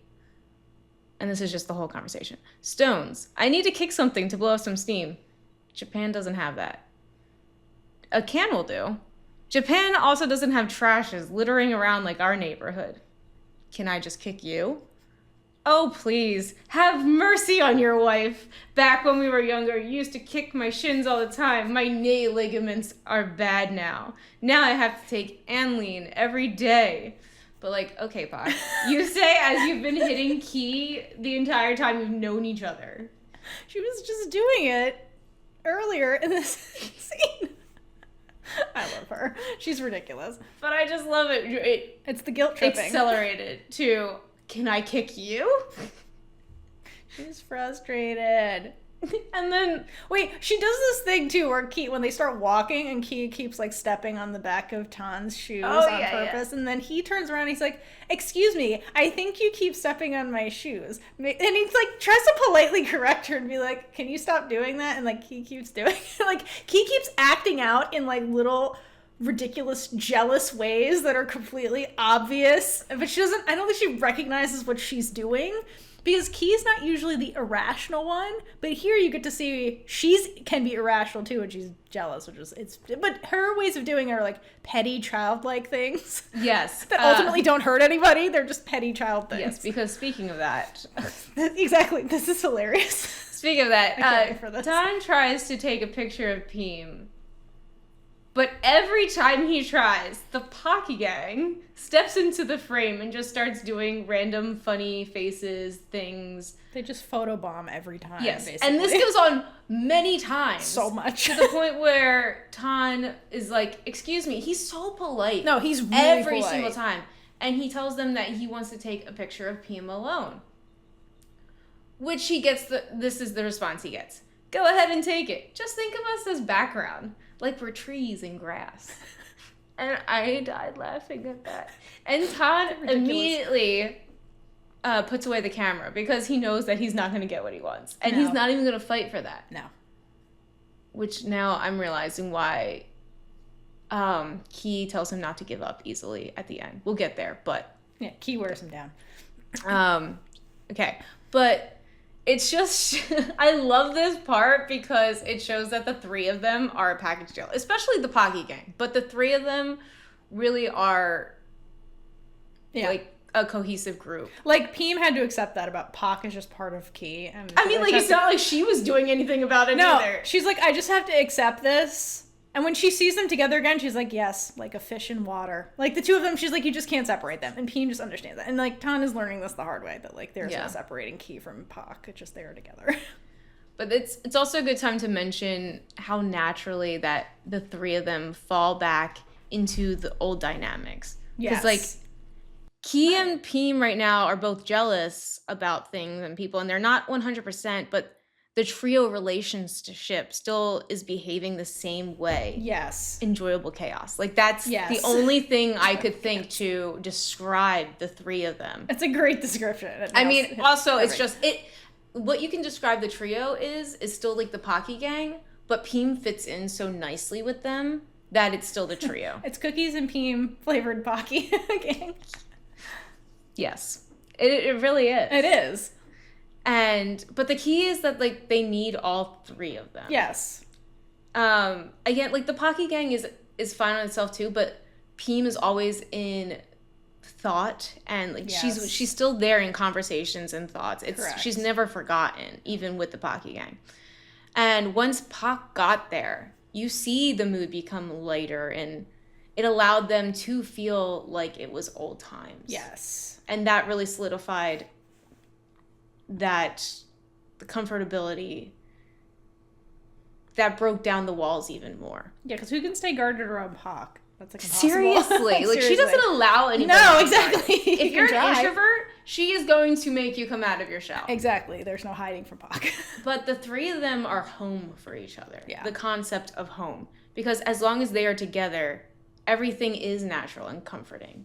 It doesn't matter where they are. If they have each other, they're safe. Yeah. And they're themselves. Agreed. And it may not seem like this right now, but eventually, like, it grows even more. I mean, yeah. No, that is a really good way to put it. And I'm just glad we get more Pock in Volume 2. And to your point, it demonstrates how important this particular friendship is. Not just to Kie, but to Pheem also. Because Pock is ultimately helping the two of them process and heal and move on, which is like the crux of what needs to happen. But it's hard to do, especially when it's painful. So having a good supportive friend who makes things lighter and happier can be helpful. Mm-hmm. Okay, so as we've established, Kie is not happy about this man being here who's clearly close to Pheem. And like background story with him is that he met her in Thailand, or no, in England, I think, and he's been like a friend to Pheem, but like pining after her. It's a one-sided pining situation, basically. Yeah, but they're not like dating, right? No, he's well, she's got a fiance, which is ridiculous. Oh yeah, that's it. But we keep forgetting about that. As we should. As we should. And he knows like Pheem's sister and kind of her situation a little bit, and then starts putting together she was heartbroken over somebody, and then in Volume 2 he figures out it's Kie, because it's very obvious that it's Kie. So at the bottom line, they are friends. He's pining after her at this stage, but like they are friends first. Okay, so that's where we're at with those two. And so Kie, in her jealousy, pulls in a nin from the loyal pin, where she has to battle the man for Pheem. And she, of course, does it in ridiculous ways, not regal ways like a nin would do. So, oh my god. Again, this is another way their relationship has changed, because now Kie is also jealous. So they go out to eat sushi because that's what Pock wanted them to do. And eventually they get on the topic of what Tan's plans are while he's here. Because they're like, why are you here? What do you plan on doing? Because everybody here is working. Pock is here as Kie's emotional support friend. They're like, what are you doing here? And he's like, well, I'm going to like do some traveling and seeing some stuff with Pheem, my friend. So Kie, to your point, informs him that they're a package deal. So like wherever Pheem goes, the Pocky gang is going to go. Which shocks Pheem because she's like, what the fuck are you talking about, Kie? and it also shocks poor Tan, who didn't ask for any of this lesbian drama he's not being dropped into. So he's like, yeah, I don't know about that. I definitely planned on this trip just being me and my friend. So Kie's like, yeah, okay about that. How about we play a game? If I win, we're all three of us, or four of us rather, are going on this trip that you have planned. And if I lose, I'll be your servant for a day. But like inviting yourself on someone else's trip. Pock! It's not just yourself. You're like, me and my best friend are coming with you. Stranger that I don't know, which is insane. But this whole let's bet and play a game kind of thing is a parallel back to Volume 1. And we'll get into it, but there's so many parallels back to Volume 1. Mama did such a great job where some of them are really subtle and not super obvious, and this is one of them. So when they were in high school, the reason they went on their first date is because they were in PE class, and Pheem's like, hey, Kie, if your team wins, you take, we'll go to the movies together, and if I win, I'll buy you ice cream. And then obviously Kie's team won because she's an athlete, and then Pheem got both of those things with Kie. But anyway, that's why they went on the date. So here's Kie being the one to suggest it, not Pheem. So it's like a reverse parallel, which is fun. A lot of them, like, there's quite a few that are reverses. Yeah. And some that are just direct. Yes, because they're complementary. It's showing that they're complements to each other, which I fucking love that, Monmaw. It's one of my favorite things.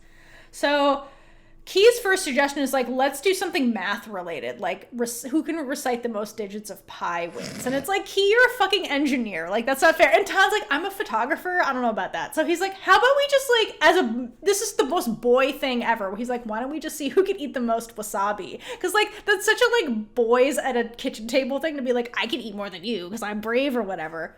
So he suggests that, and Kie, who doesn't do well with wasabi, starts panicking. But thankfully, Pock's there, and Pock, quote, helps. She helps Kie. And so basically what they do is they have the wasabi on the table, and they're like, okay, put as much, and they keep like betting each other. They're like, I'll take this much. And then he's like, okay, I'll take that much and raise you a little bit more. And they're doing it like millimeter by millimeter. And then Pock's like, this is taking way too fucking long. So Pock takes all of the wasabi on the table and puts it on Kie's plate. And Kie describes it as the size of a baby's fist, which sounds like a lot of fucking wasabi. It is. And so Kie's like, I guess we're doing this because I love Pheem. And so she picks it up, and it's so slow. Again, Pock is super impatient, and she's like, oh my god. So she stomps on Kie's foot, and Kie screams in pain. So her mouth opens, and then Pock shoves the wasabi into Kie's mouth. Can you imagine someone doing this to you? Because if you're in pain and you're opening your mouth, that means you're not breathing right now. So then you get something extremely spicy just shoved in your mouth. How do you even like catch your breath? I don't think you can. But I love the way Kie describes Pock doing that. She shoves it into her mouth, quote, like she was a professional wasabi feeder. I love that description. But it shows that Pock takes her jobs very seriously. But Pock was also like, this is way too slow, Kie. Yeah. Just fucking do it. Yeah. But she's like, I'm not going to let you chicken out of this. So Kie somehow lives through this experience and wins. And so all three of them are going on this trip. So then, like, that's going to be next day. So for today, they then leave the sushi place eventually. And we switch point of views to Pheem. And then we learn that, like, her friend showing up was not part of her plan. So he came and he's like, oh yeah, I'm going to spend time with Pheem. But she's like, I didn't know he was coming. Which is kind of weird. But then she's like, well, he's my friend and he's here. And I don't want to, like, hurt his feelings and send him back home.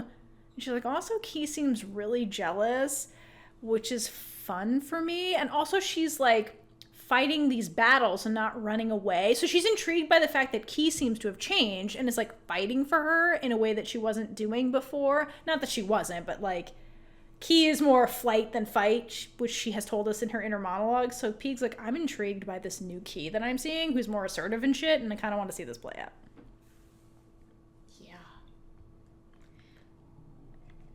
Okay. But if Tan okay, sorry. Let's continue. So this whole thing has been chaos. Yes. That's how you can explain the books too. Chaos. Enjoyable chaos. Yes. Okay, so if Tan thought taking a photo would be his only disappointment of the day, he would be wrong. Sure would. Because Pock, being the wing woman that she is, takes him away so Pheem and Kie can have time together. Which it's just hilarious. It's so this cute. is like the horse carriage thing or something. I feel they went off to do something, and this happens so many times. Where Pock's Yeah, like, yeah, I we're all don't know which together. time. Let's go, Ton. And she takes him somewhere else against his literally will. dragging him at one point. Yeah. Yeah, it's great. He literally spends his whole trip with Pock. Against his will. Somewhat against his will. Eventually it becomes somewhat. Okay, so then, I love the way this goes because basically they end up at this area and there's like rickshaw drivers in like, and those are like the guys who have like, who are like gonna pedal or like, I don't know, like take them places. And Pock is just like loudly objectifying these men in tight pants, which I love. I love that Pock openly objectifies men. Good for you, Pock. You get yours, girl. And while that's going on and she takes Tan away, Pheem wanders towards this giant red lantern that it almost the way she describes it, it sounds like an Insta spot because she's like, all these people are trying to take pictures with it.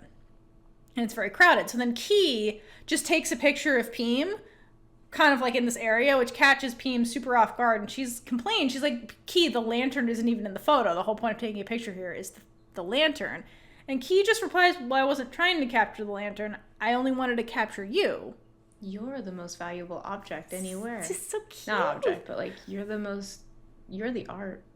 Well, I love that because Kie just wants a memory of Pheem. Yeah. And Pheem was like happy and looking at this thing, and she's like, "Oh, I was just looking at you. I don't know what lantern." It's very cute. I love that Kie just like Kie is super dorky, and she's also dorky in that lovable way when she just blurts out her feelings sometimes without thinking about it. It's very sweet. It's just when they're all in, it's so cute. It is. It's very cute. And eventually Pheem just casually mentions that she's thirsty. She actually just says the word thirsty, and that's all Kie needs to hear. And like her brain jumps to must get something for Pheem. Yes, must help take care of Pheem. That's it. That's it. No other thought. Nope. Which maybe she should have thought of slightly harder. So she goes off without telling Pheem to get her something to drink. Meanwhile, this causes Pheem to start panicking because she can't find Kie, and it just doesn't, like, we've seen this from volume 1. Like, if Kie's gone, the panic, the anxiety sets in. And Kie doesn't realize this until Pheem starts freaking out at her when she pops back up. So, like, Kie's thinking she's doing this such a sweet thing. I know. And I believe she comes back saying, peekaboo. She does. Which is hilarious. But she's not met with someone who's happy and, like, grateful for a drink. Because Pheem is freaking out. And, like, her walls began to crumble when she realized that Kie wasn't there. And Yes. while yelling at Kie not to leave her alone, she uses Kie's nickname. So that was the boundary that she set herself, and she's the one breaking it. And just you see how the separation anxiety and abandonment issues that Pheem has is still as strong as ever. Yeah. Just like the jealousy that's there. Yep. But it's just like, I mean, we see that Kie has grown a lot. Pheem's grown in some ways, but she's very much set because she was broken. Like, she had to spend so much time trying to keep herself together that she wasn't able to grow as much as Kie was. Or at least not grow in this aspect. Yeah. It was just probably too painful to process. I mean, like, in a way, the whole 7 years, she was abandoned. So these issues just kind of grew even more. Right, they festered a bit. And when she's together with her at this moment, it was kind of like a small baby step towards that forgiveness, and then having Kie be nowhere without any warning broke that step. It's like Yeah. 1 step forward, 2 steps back. Yeah, and that's going to kind of be their progression, which is normal when you're like, or not normal, but like it's plausible when somebody's so, broken or emotionally not fully healed to kind of do that. But from Kie's point of view, I think yes, I think she was just very excited to be like, must help Pheem, and then she runs away without thinking. But I think the other thing is like, Pheem is acting like she doesn't care about Kie at this point, or because she's guarding herself. So I don't think Kie was like, I didn't even think you'd miss me, kind of thing. So I don't think it registered with her because of Pheem's kind of behavior towards her. And she's like, well, maybe I have to win her back. Like, I got to get her a thing to make her happy. And I don't think she thought Pheem would react like that because of the changes in Pheem that she's seeing.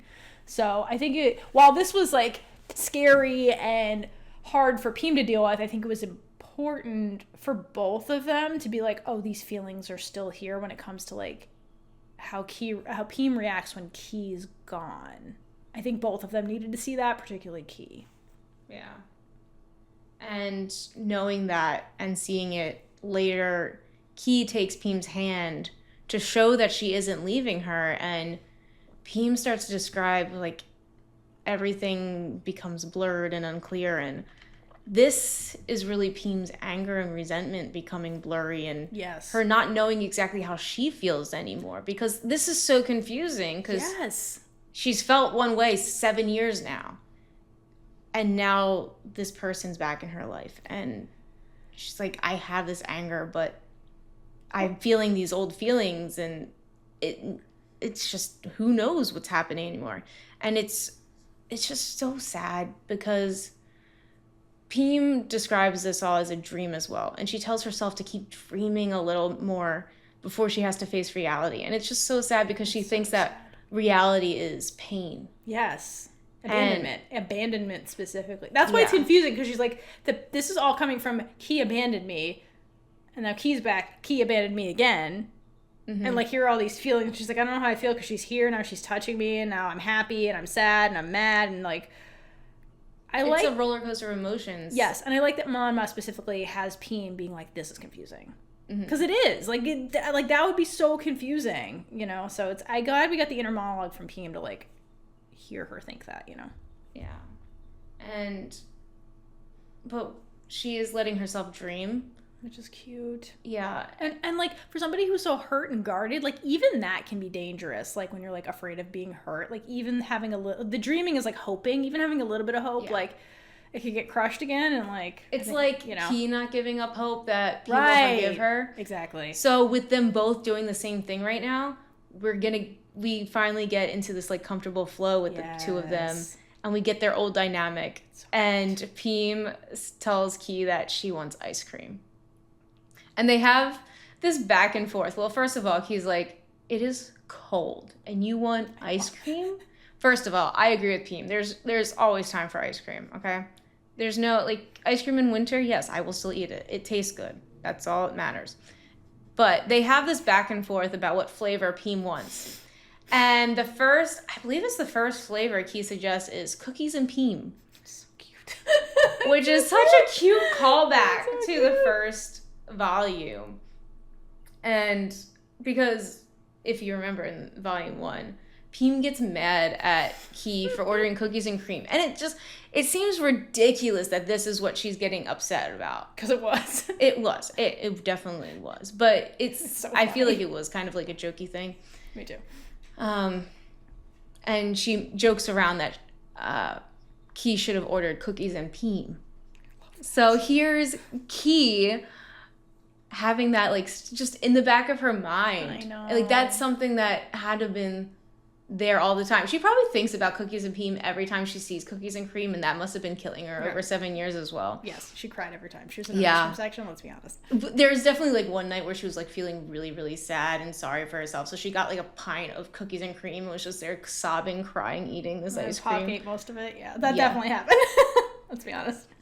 No, Pock shows up, like... It's already eaten. Okay, so, like, the whole day, Kie's so upset, and then Pock's like, oh, for goodness sake, I'm just gonna show up. Here, eat cookies and cream. And then, not Pheem, Kie goes, cookies and Pheem. Yes, no, that's them. Anyway, Yeah, so there are quite a few callbacks throughout this book, and we've talked about it. I love that Monmaw is really tying the two books together. They're not disjointed. No, they're not. It really does. It's not overbearing in the story at all, because you did mention there's some that I don't realize because they're subtle. My brain does not do subtlety, unfortunately, but the direct ones are not over. Like it's not like hit you over the head with it kind of things. What I like about this whole ice cream scene too, so it kind of, I think there was a bigger purpose to this rather than it being like, oh look, they fell into step together when they were walking. It's a conscious one that Kie does. So like so the cookies and Pheem thing, like she tries to flirt with her by doing that and it fails. So then Kie goes and she's like, okay, I'll just go order ice cream for you. And she orders strawberry, and Pheem notes, oh, that's been my favorite flavor since forever. So what all of this is really demonstrating is that Kie is showing Pheem she remembers everything about her and still thinks about her without actually saying, I still think about you. By her just doing these things to be like, this is your flirty flavor, you don't want that, here's your actual favorite flavor, without saying, I know your flavor, I know everything about you. She's just doing it. And then Pheem's like, oh wow, she remembers shit about me. And I think like Pheem knows that Kie remembers things about her, and Kie thinks about her. At least that's starting to become more apparent. And I think that's why she keeps getting annoyed by Kie, because her guard gets lowered every single time it happens, and like she's again defensive that she's gonna get hurt again, but like slowly, like I think she gets less afraid and like she starts dreaming more, quote, you know. So I love all of that. I hope they keep the cookies and Pheem thing in the show, because it's really feel like cute and funny. I love it. I mean, I guess it's not a big thing, but it's cute. It's kind of, yeah, I feel like they're going to. They're going to, and you know what they're definitely going to keep in here? The ice cream flirting that happens right after this. But I will give credit to Monmaw. She did this the right way, the way she sets it up, because in all the Thai girl love shows, it's always one character doesn't know how to eat ice cream, so then the other character has to wipe their lips. No, Monmaw's like, give me a break with that. Let me show you how you actually do ice cream flirting. So this was epic, and I need this scene. So basically, at this point, they both have ice cream, or maybe just Pheem, I can't even remember. And they go by a wall for some reason. Like, Pheem's back's against the wall. So then Kie puts her hand on the wall and leans into Pheem's space, and she's like, can Kie try the ice cream, basically? And she uses her own name, which Pheem recognizes. Kie, like, never does. Like, it's something I think she had to beg Kie to do. And so Kie's being super intimate right now. After Pheem was like, call me vice president, here's Kie being like super intimate with the way she's talking. So then Pheem's heart melts a little, and while she's fixated on this feeling from Kie, just like the way she's speaking, this is Pheem's point of view, Kie starts nibbling on the ice cream to taste it, and then eventually tastes the ice cream off of Pheem's lips, so she uses it as a way to kiss Pheem, essentially. And without thinking about it, Pheem, like, her body just responds to this. And she, like, pulls Kie in tighter, like, closer to her. So it's like, this is a win for Kie. She's like, ooh, Pheem's grabbing me at the waist. This is great. But then the man comes back, and Tan breaks this up. And he's like, what are you guys doing? And instead of being embarrassed, like Kie normally would be, and, like, making some weird excuse to be like, I was checking her blood pressure or something stupid, Kie gets all serious, and like, again, this is Pheem's point of view. She's like, wow, Kie gets real serious. And then she's like, to Tan directly, she's like, this ice cream is delicious and belongs to me. You're never going to taste it, so fuck off, basically. Something like that. But like, Pheem's like, wow, Kie's being possessive. Kie is never possessive. So like, this was a win for Pheem at the end, to have Kie do this. I laughed my ass off so with fucking this funny. too. I want this scene so badly. Like, she's just unapologetic with all of it, too. Yes. Okay, wait. Something else I kind of want to say that I just, like, thought of. So, from the pilot, when they were like, we must have drama scenes and all this stuff. Okay, here's the deal, though. Like, honestly, this story doesn't have too many drama scenes. Yeah. Honestly, when you really think about it. Like, yeah, there's conflict. Yeah, there's drama. But even them reconciling, which is mostly volume 2, it's not a lot of just like drama. It's a lot of them like one step it's like two steps forward, two one steps step forward. back, because they actually do move forward more quickly than they're like it's not them in this pattern of hurting each other or anything like that. It's just like this process of like healing and getting to know each other, and then like other people being like, what are you doing, please move faster, like, you know what I mean? And I don't mind that. No, at these all. books are very much letting them live. Yes, it's not process, which I like. It's not like making things happen just to make them happen. Right. It's also natural. It's also not like in the Loyal Pin, for example, which is Monmaw's other book, which is why I'm going to use it. It's very much like Nin and Pin couldn't be together because of the situation they were trapped in, and like they had to fight the situation the whole time. Here it's like the situation that was keeping them apart is like, it's not even in the novel. Monmaw's just like, yep, this is the setup. This is why they're separated. Okay, let's get right back into it. Now they're together. Now their feelings are back. Let's keep going. It's like she doesn't dwell in they're separated. She doesn't dwell in, well, the dad is forcing them to stay apart. Still, the dad's like, can you guys get together already? It's been 7 years. You know what I mean? Like, everybody's like, can you get together? And so it's more about getting them together and getting them to process shit than it is to like force them apart and let them pine, you know? Yeah, we're not surrounded by the drama. Yes. The humor is making up for that. Right. Which I personally very much enjoy. Same. I like that kind of story. So I think the show is going to be a lot like this too. So I really hope so. I feel like it's going to be less drama, more actual like comedy and cuteness, because there is a lot of cuteness even when they're like on the outs with each other, but it's like it starts going away pretty fast. Like they heal each other in this whole like them getting reacquainted. Again, kind of we thing. must have drama because there is drama in life, but it's not constant drama. Yes, exactly. I mean, there might be periods where it does feel like that, but it's not going to stay like that forever. Right. There's more comedy and like cuteness than there is drama scenes, honestly, in the books at least. Yeah. So I'm hopeful the tone will stay the same. I'm hopeful because of the pilot. The thing is, the pilot was great. They were like, and the tone is very similar. So cute. And I feel like the fourth wall is definitely Monmaw's fault with the putting Monmaw in the book. She puts herself in the book. Yeah, exactly. That's exactly why. I feel like they saw that. They're like, all right, fourth wall break. Sure. Okay, Mama, you're the boss. Oh my God. What if she's in it? You know what? That would be amazing. What if she did a cameo? That would be wild. I hope so. I'm gonna be sad if I don't get it. Anyway, me making myself sad. Okay. So we move on from ice cream scene day and Kie being possessive. And then they do more exploring in a different village, and it's snowing this time. And Pheem is afraid of what she thinks is a snow demon, but it's actually Pock with her hair down. And because it's like windy and shit. And Kie, quote, defends Pheem by scolding Pock for, quote, carelessly letting her hair down. Then Kie and Pheem are alone, okay? And then Kie manages to like hold Pheem's hand for a little while, and then Pheem's like, and then I let her go. And the second I let her go, Kie attracted a bunch of Thai women out of nowhere who were like, can you take a photo of us?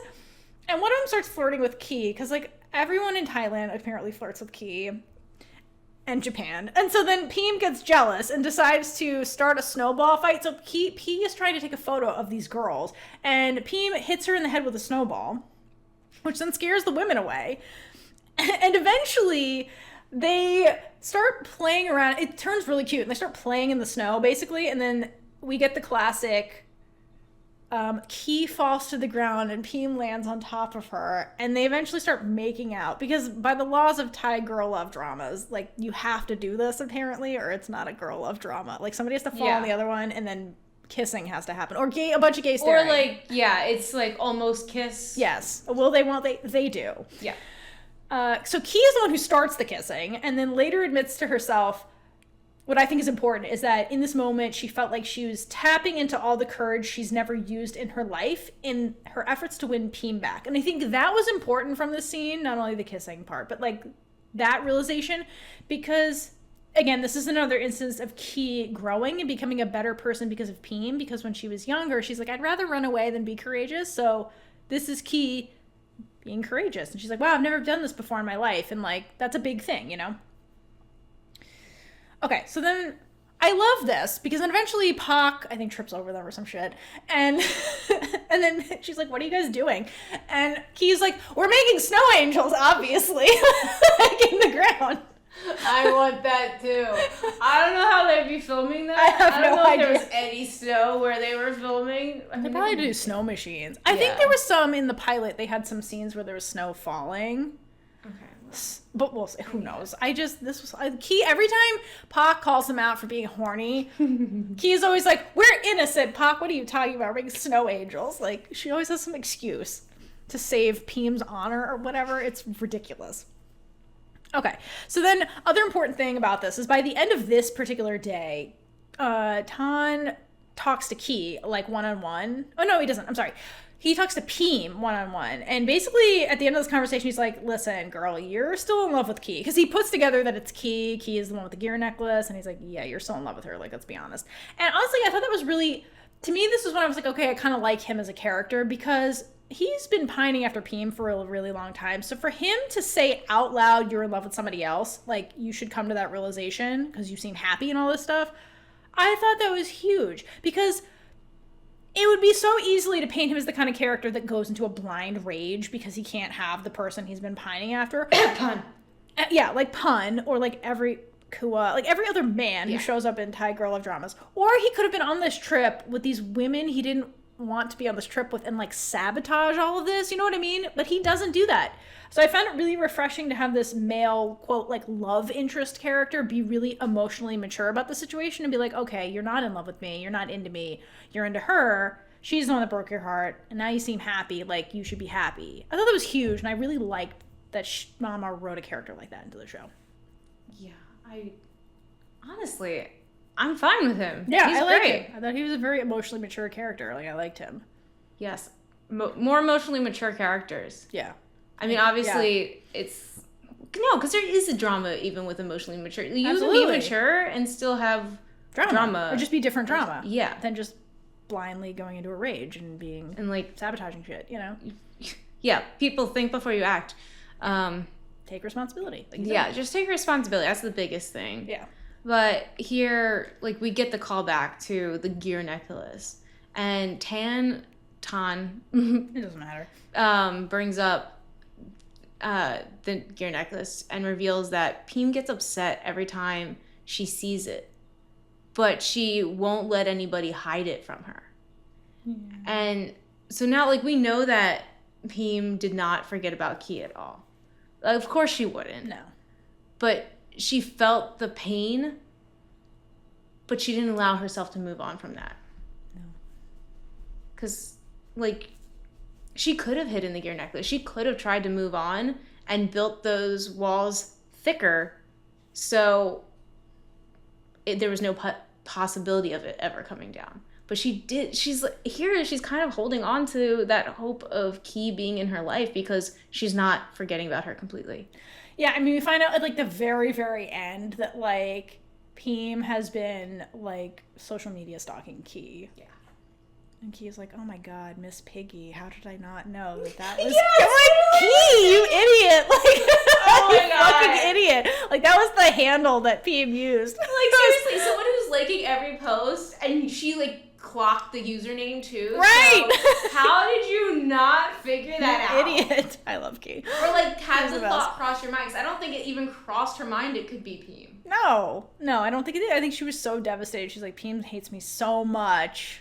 Why would Special she? chapter. Actually, I don't know. Is it a special chapter? No, I think it's the very, it's very just- end of yeah, the just actual the end. novel. Okay. No, the special chapters are too unhinged for that. Okay. With the snow demon thing at the beginning, something I don't like about the novel. Sorry, Mama, but I don't love this. There's a couple things. This is something I don't like. I don't like how every character is super fixated on Pock's looks and how that always makes her the butt of the joke. Because it's like how Kie became involved in Pock's life was like all these kids saying derogatory shit about her. And then, like, there's a lot of jokes at Pock's expense. Like, Pock has thick skin and, like, brushes it off and is, like, has so much confidence. You can only do it so much. But, like, it's like, please stop making fun of her looks.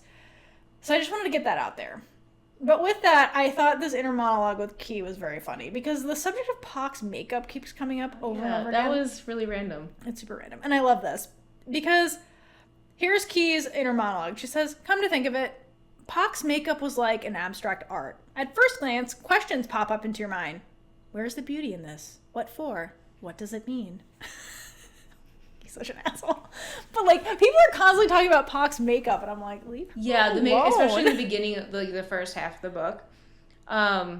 I don't think that they're going to include that because God, I hope not. Pock is, well, Looknum does not, first of all.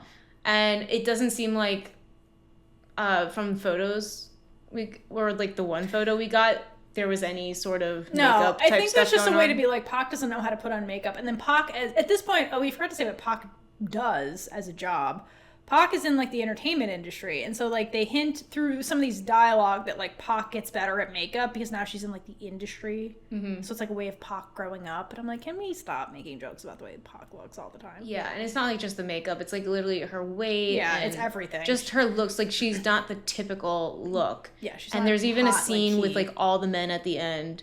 And, like, they don't... Like, the way that they're trying to defend her is terrible as well. That was in the special chapter. That was a special chapter. Oh, my God. It was them being assholes, but, like, it was kind of funny, but also, they like... thought that they were saying the right thing, right, but it definitely was the like, wrong God thing. damn it, yeah, I want to throw him in the trash.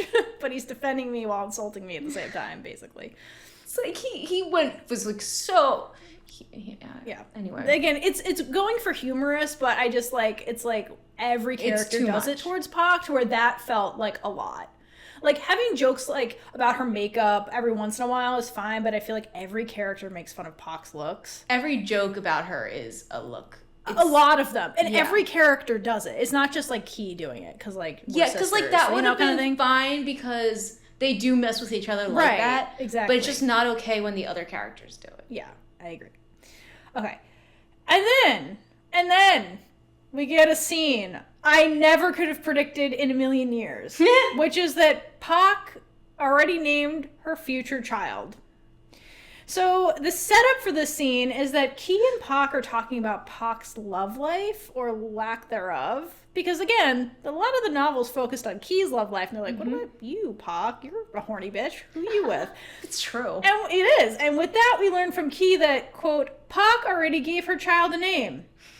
Monmaw. Why did it sound familiar? They say, why does it sound familiar? Listen! This was the fourth wall break, like Caitlin said. This was so iconic, and then this whole Monmaw as Pock's child gets more unhinged in the special chapters. But, like, what a legend. But, like, yeah, she is the ultimate legend, because this is her book, bitch. Right!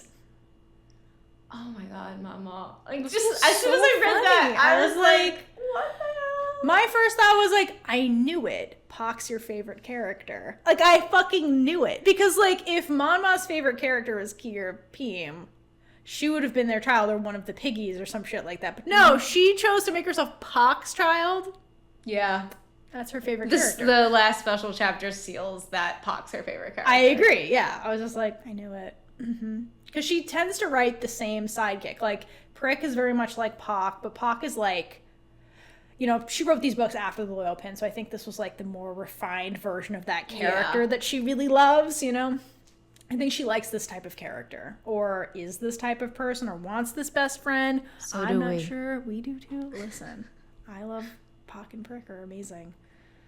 But anyway, I never could have predicted that in the novel. Like, that was so unhinged and amazing. I just can't even. I'll never get over it. It was amazing. Great. It's great. I really hope that makes it to the show. Okay, so eventually Tan/Ton and Kie get a moment alone, and which they need, and they talk it out, essentially. And he basically tells Kie, please don't hurt Pheem again. Because he was there to witness Pheem at her lowest low, the way Pock was there to be there for Kie when Kie's at her lowest, which was always her birthday, because that was the anniversary of the shenanigans, basically. And I love Kie's response because... she takes ownership of everything that happens. And she says to him, you have the right to criticize or judge me based on what you see, but you might want to leave some room for judgment since you don't know or see everything. You have no idea what I have gone through since I left Pheem. No idea what sort of patience I held on to for the past 7 years. I will spend the rest of my life healing her myself. So I like that Kie is like, I understand she's hurt. I'm going to fix it myself. Rather than just be like, Pheem, get over it. It's fine. Like, she's like, She No. knows, like, I mean, again, before she even did this, she knew she was going to hurt her, and it was going to take a long time to repair. Yeah. And this is showing how much Kie values Pheem over herself, kind of, too. Because she's like, obviously it hurt her too, but she's not saying, like, I'm going to heal. She's like, I'm going to heal Pheem first, because that's more important. That's also what she's saying. And by healing Pheem, she'll heal herself, because that's making it better for herself. Because they're connected. Yeah. They are one.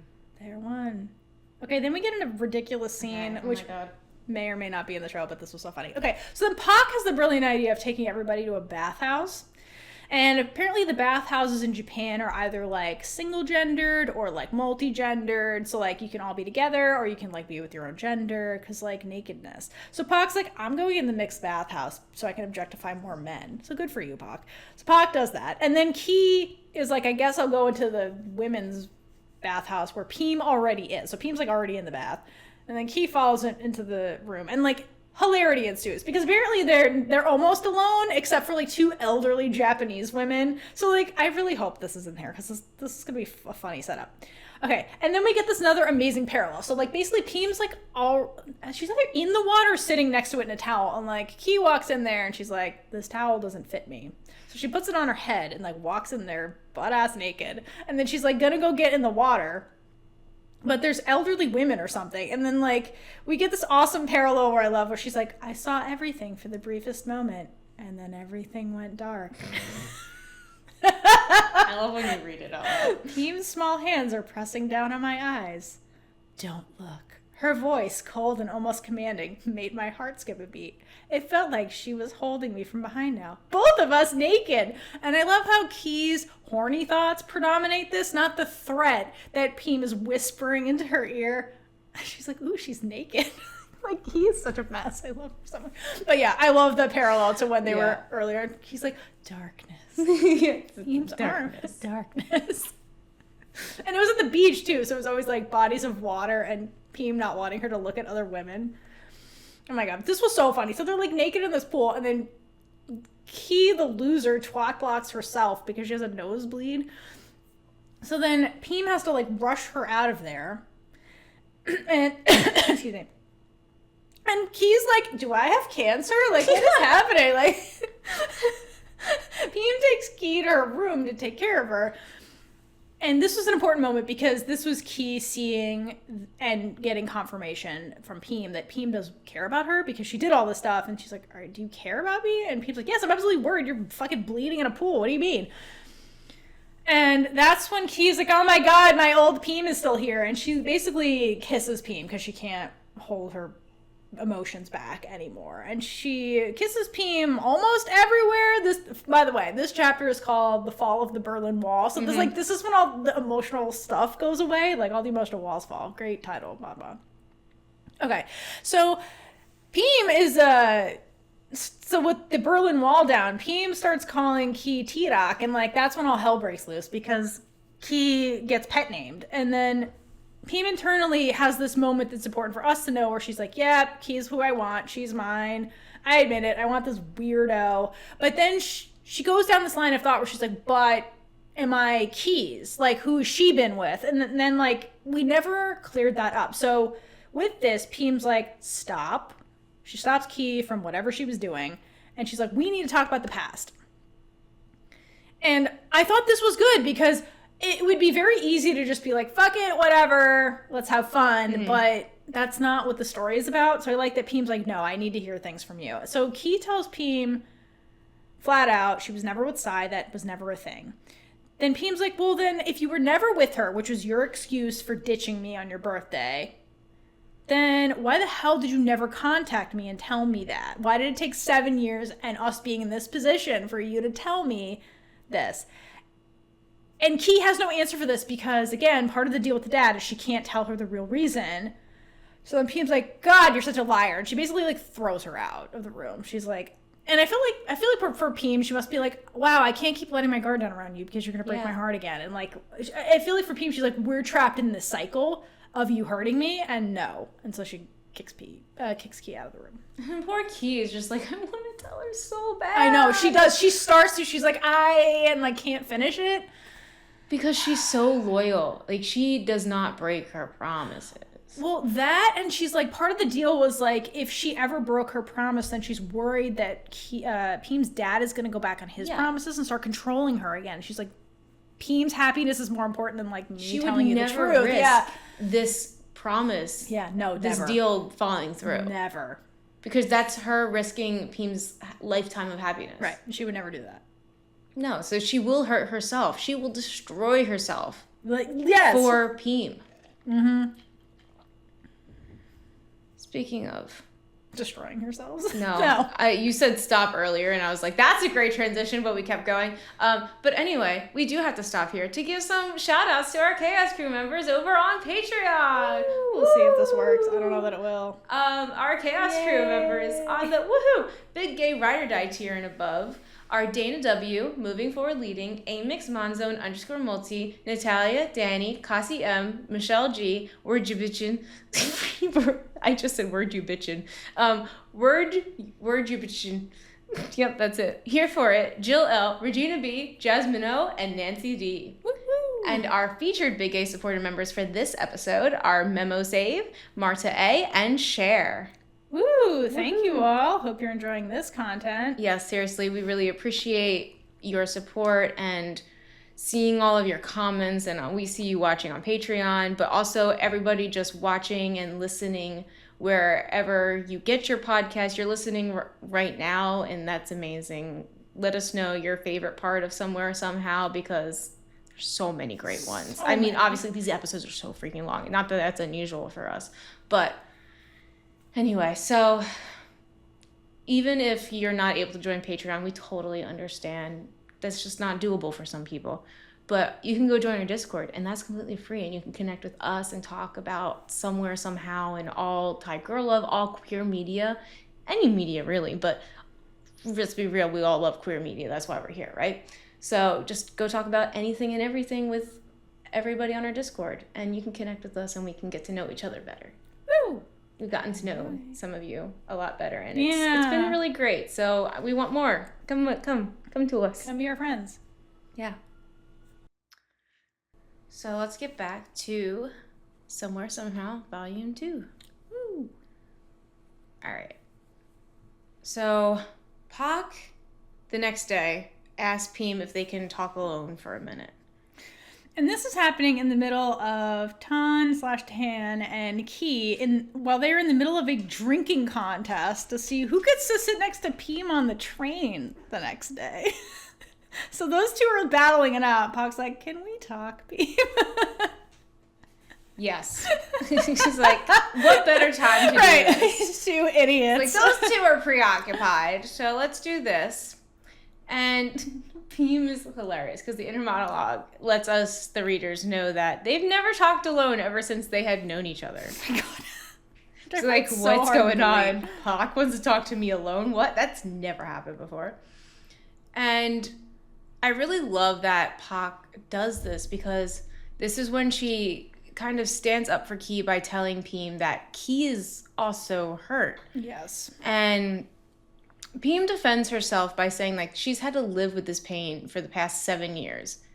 And Pock does acknowledge her feelings, but tells her that just because she was hurting for 7 years, does she really want to hurt Kie for another 7? Yes. And then she says this brilliant thing, like, this is love, Pheem, not an equation. Everything can't always be balanced.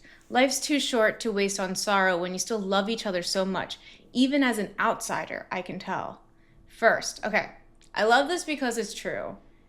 First of all, the maturity of Pock here. Literally. Okay? Like, what? She's like some philosopher or something. I know, right this now. is amazing.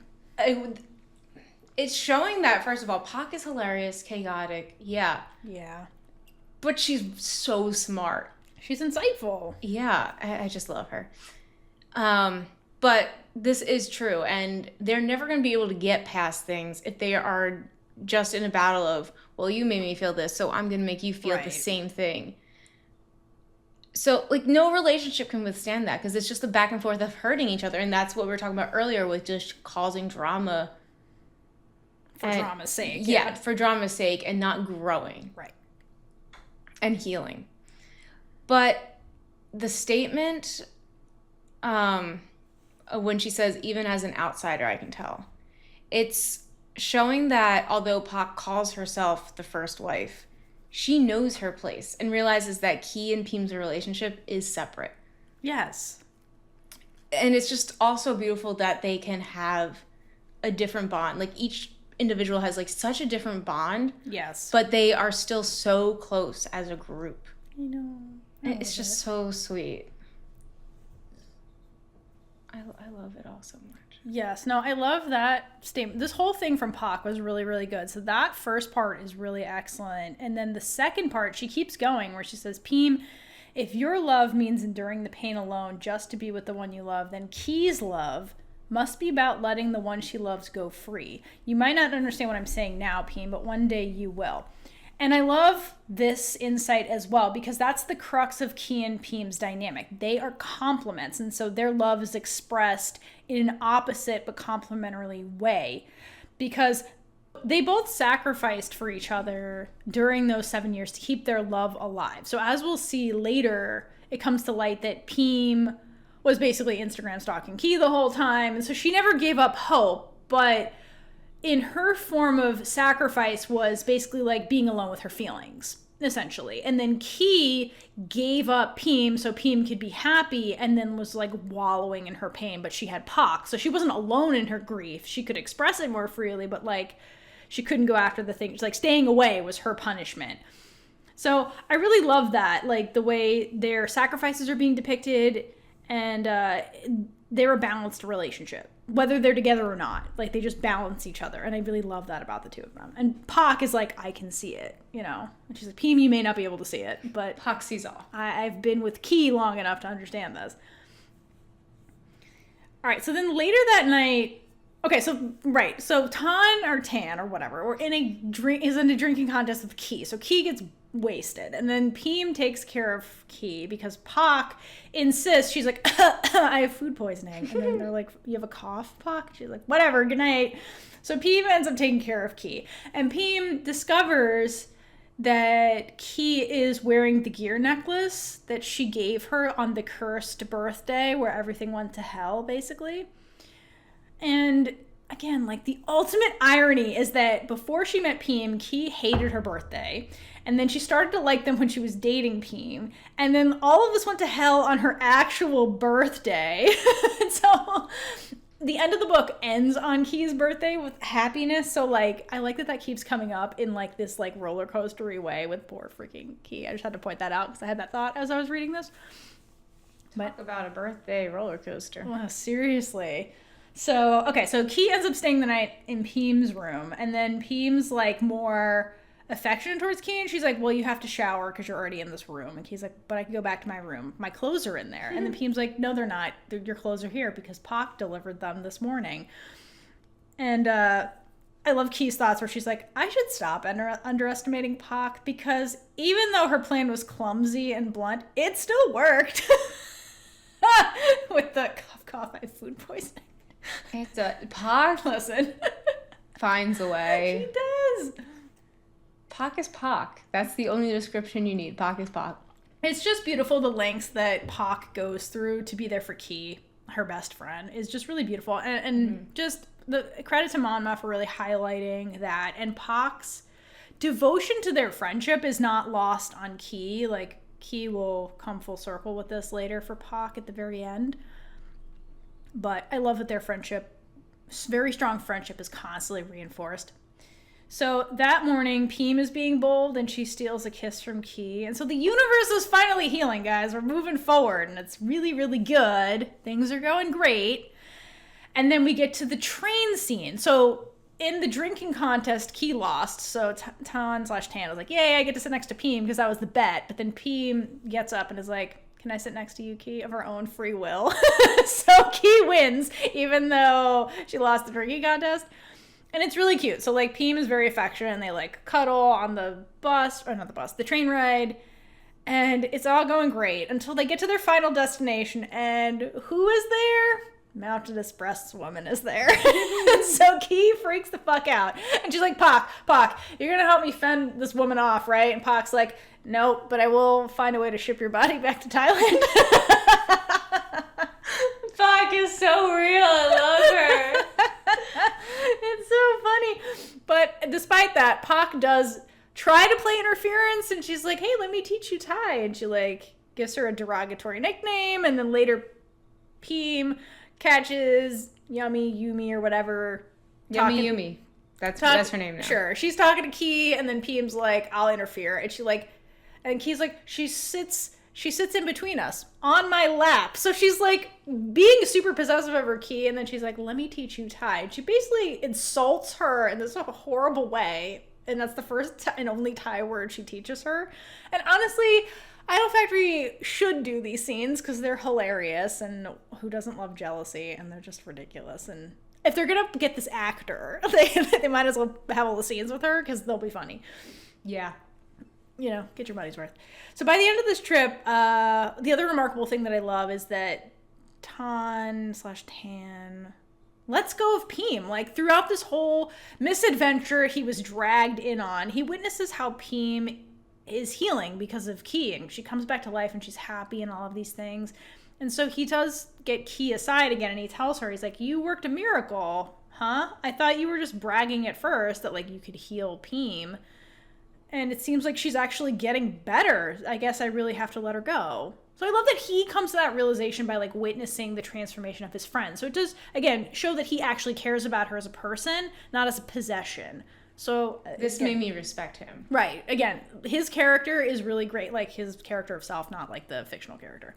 So I do love that about him. And I'm excited to see a positive male figure who's like in the middle of the drama, but then like not toxic to it, being shown on TV. I'm looking forward to that. We'll get two of them in this show. It's going to be, one's a parent and one's like a love interest. Which both are needed. Right. Agreed.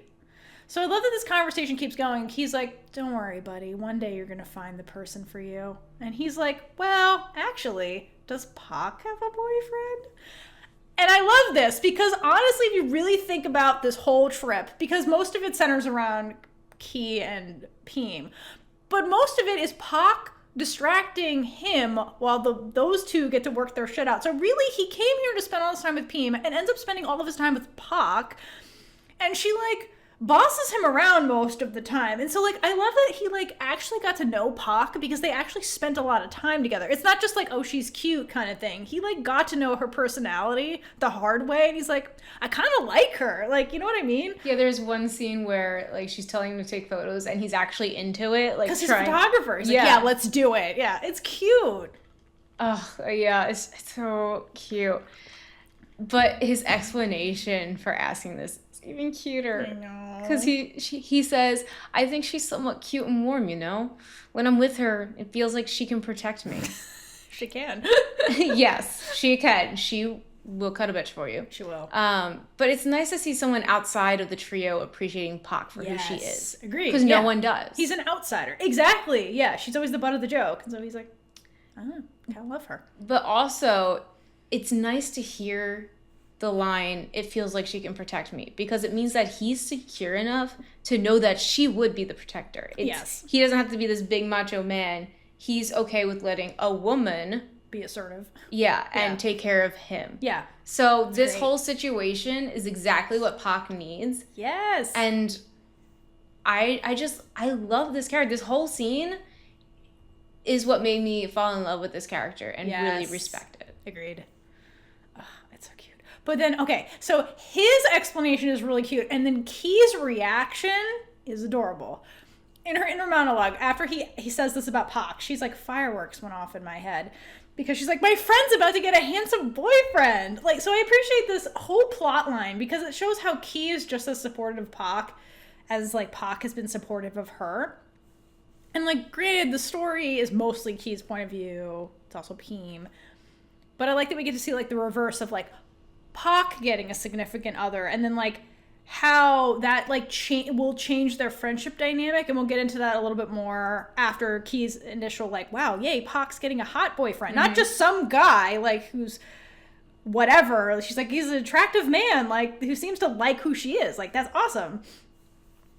So, okay, that's really, really cute. And we get more into their friendship later. And, like, I really, really hope this is in the show because the friendship is just as important as the romantic relationship. And I want to see that on screen because I think it's important.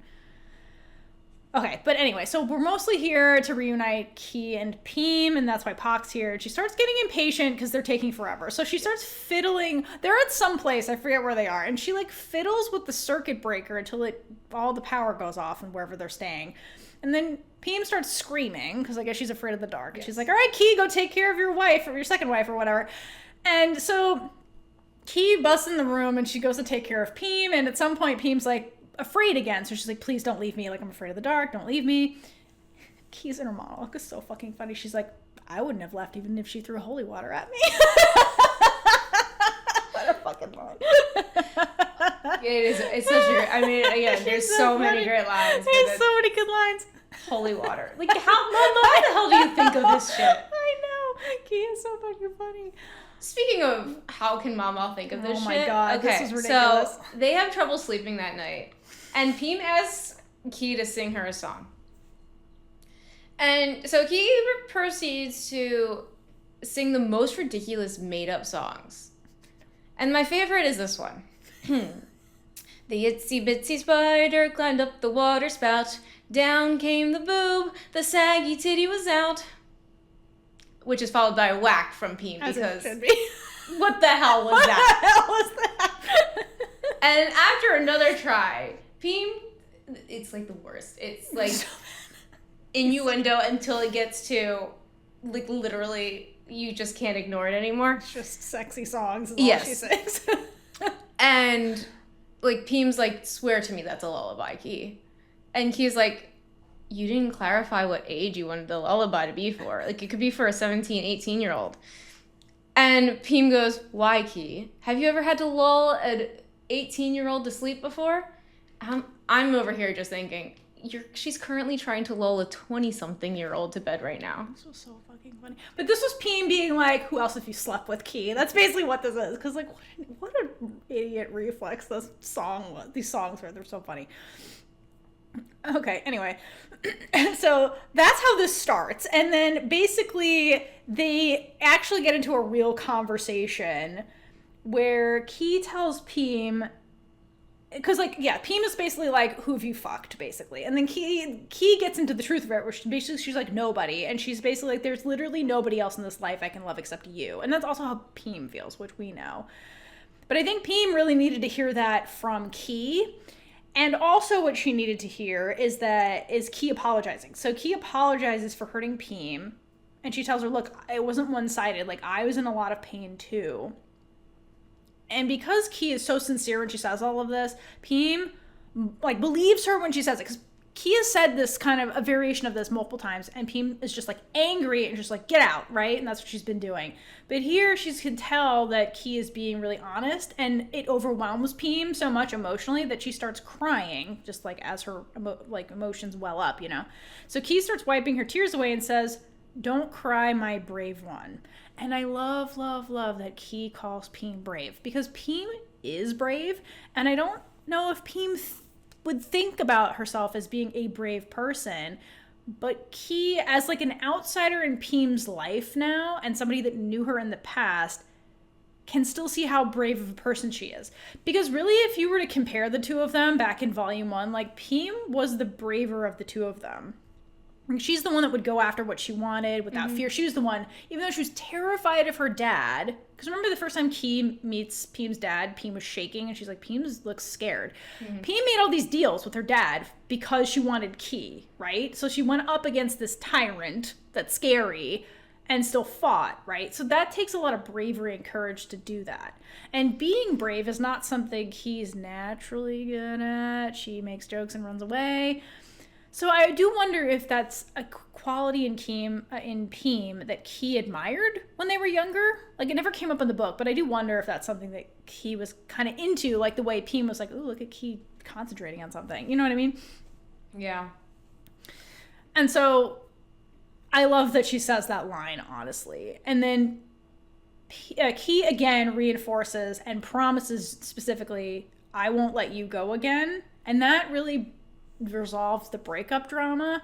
And then Kie continues with her lullaby, and they have a bunch of sexy times. And then Pheem gets really tired. And then the next morning, I think Kie says something like, well, the lullaby worked, didn't it? You fell asleep. Yeah, and then there's also like a good callback to the first book when I didn't write it down, so I don't know who did it to who, but like tries to. I think she gives Kie gives Pheem more foods. Like, you need your energy. Oh my god, with the eggs. Yeah, that was ridiculous. Okay, but then it's so funny because they're in bed the next morning having this conversation about the lullaby, and then Pock comes in and she's like, "Hey, I knocked a few times. I can come in now, right?" And so they have like no warning, and they kind of get dressed really quickly. And then Pock comes in and she's like, "You guys fucked, right? Finally, this is over now. You guys are taking forever." And Kie's response is one of the most ridiculous things she ever says. And she's like, "Pock, take that back right now. Pheem has never done anything. We were just holding hands innocently." Meanwhile, literally the scene prior when they wake up in the morning, Pheem was like appraising all the hickeys all over her body that Kie left. And then Pock, without that knowledge, is like, "Oh, please, Kie, do you even realize you're wearing each other's clothes?" Because I got dressed real fast. That has to be in there. That was so funny. Yeah, that is hilarious. That's hilarious. But like, how do they not realize that they're putting each other's clothes on? They wear very different clothes. I know, it's ridiculous. It's so funny. All right. Then after that, Pock leaves, and Kie and Pheem navigate the company business and their rekindled relationship. So like their relationship's like on the DL because coworkers. And this whole sequence is like very cute, very sweet, and there's not a lot of jealousy happening. And there's a point in time where Pheem gets sick and then Kie has to take care of her, which is like a parallel back to when in college when Kie was sick and Pheem took care of her. Yeah, and part of the way that she takes care of her is by oh my God. putting the medicine in her mouth to feed it to Pheem in Pheem's mouth, which seems like the least effective way to give somebody medicine, but it's gay, so okay. It's really gay. Kie is a humongous disaster as the caregiver. It only gets worse. So her inner monologue explaining how she takes care of Pheem, she says, "Maybe it was during the tepid sponge bath, where after sponging here and there, it always somehow ended up leading to other activities." And then she says, "I'm such a useless doctor." No, before that, she says, "Or maybe it was my unusual way of feeding her the medicine," when in reality, the patient probably ended up receiving only a small amount of the medicine. Then I'm such a useless doctor. She's such a disaster. I love this so much. So she does recognize that was a terrible way to give the medicine. Well, because to be fair, she kept being like, "Okay, Pheem, we need to go to the doctor." And Pheem kept refusing. She's like, "You have a fever. We need to go to the doctor." So like she was trying to... I have medicine here. Right, right. And she was trying to do anything and everything to get Pheem to cooperate. But Pheem is very stubborn. So he's like, "Sexy times, I guess." I'm such a useless doctor. I love that. I hope that line's in there. Anyway, so... because Pheem's really sick, and like the preceding thing to this is like Pheem, they're getting this like routine with work, and Pheem's like, "I want to spend more time with you outside of work. Take a sick day, Kie. You're really into your work, and you work really late hours and all this stuff. Like, take some time to spend with me." So then Pheem actually gets sick, and then Kie has to take a sick day to take care of Pheem. And during that time, an employee at the plant or whatever is injured on the job site, and like Kie's head of this operation, so she's in trouble basically. So the president, who's Pheem's dad, comes from Thailand to Japan to take care of this. So he suspends Kie for a week because she was the project leader. And then Pheem is like, "Wait a minute, I'm the VP. I outrank her. This happened on my watch. I should get in trouble." And the dad's like, no. We can't appear like Kie is getting special treatment because he ships them, let's be honest. And like he's planning on promoting Kie again is the other thing. Yeah, he mentions the promotion, and he mentions that it will come with more responsibilities. And since Kie was the leader here, she needs to take responsibility for this. And Pheem's inner monologue, I love.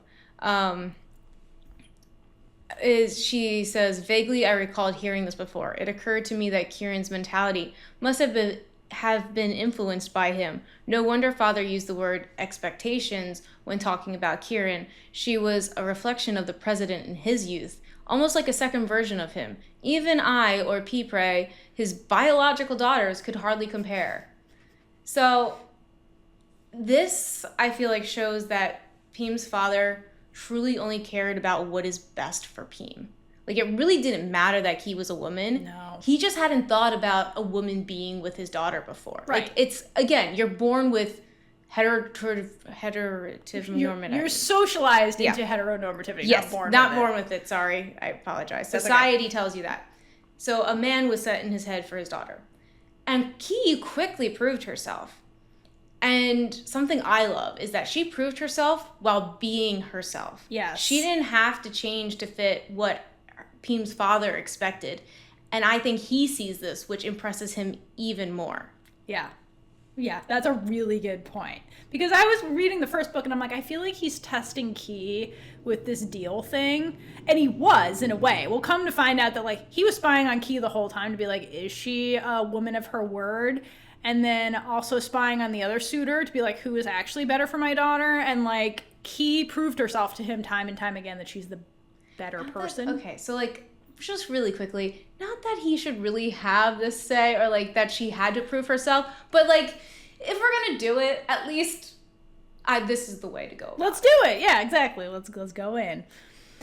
Okay, so then when he comes to visit, he ends up having a private conversation with Pheem, and that's when he tells her the truth of the deal with Kie. Yeah, and this whole conversation is just very bittersweet because Pheem needed to know. Pheem needed to know what happened, like why those 7 years happened. But like she does wish she heard it from Kie first. Oh, and she says, the answers I'd longed to hear from Kiran were now spilling from my father's lips. And it's so sad that she didn't get to hear it from Kie. But again, there's no way Kie was going to go against her father. Like, again, it's just what we talked about before. I said this before. There's no way she's going to risk Pheem's freedom. But here's the deal. I think it impresses and annoys the dad because the lead up to that, the dad was like, Kie still hasn't fucking told you about the deal.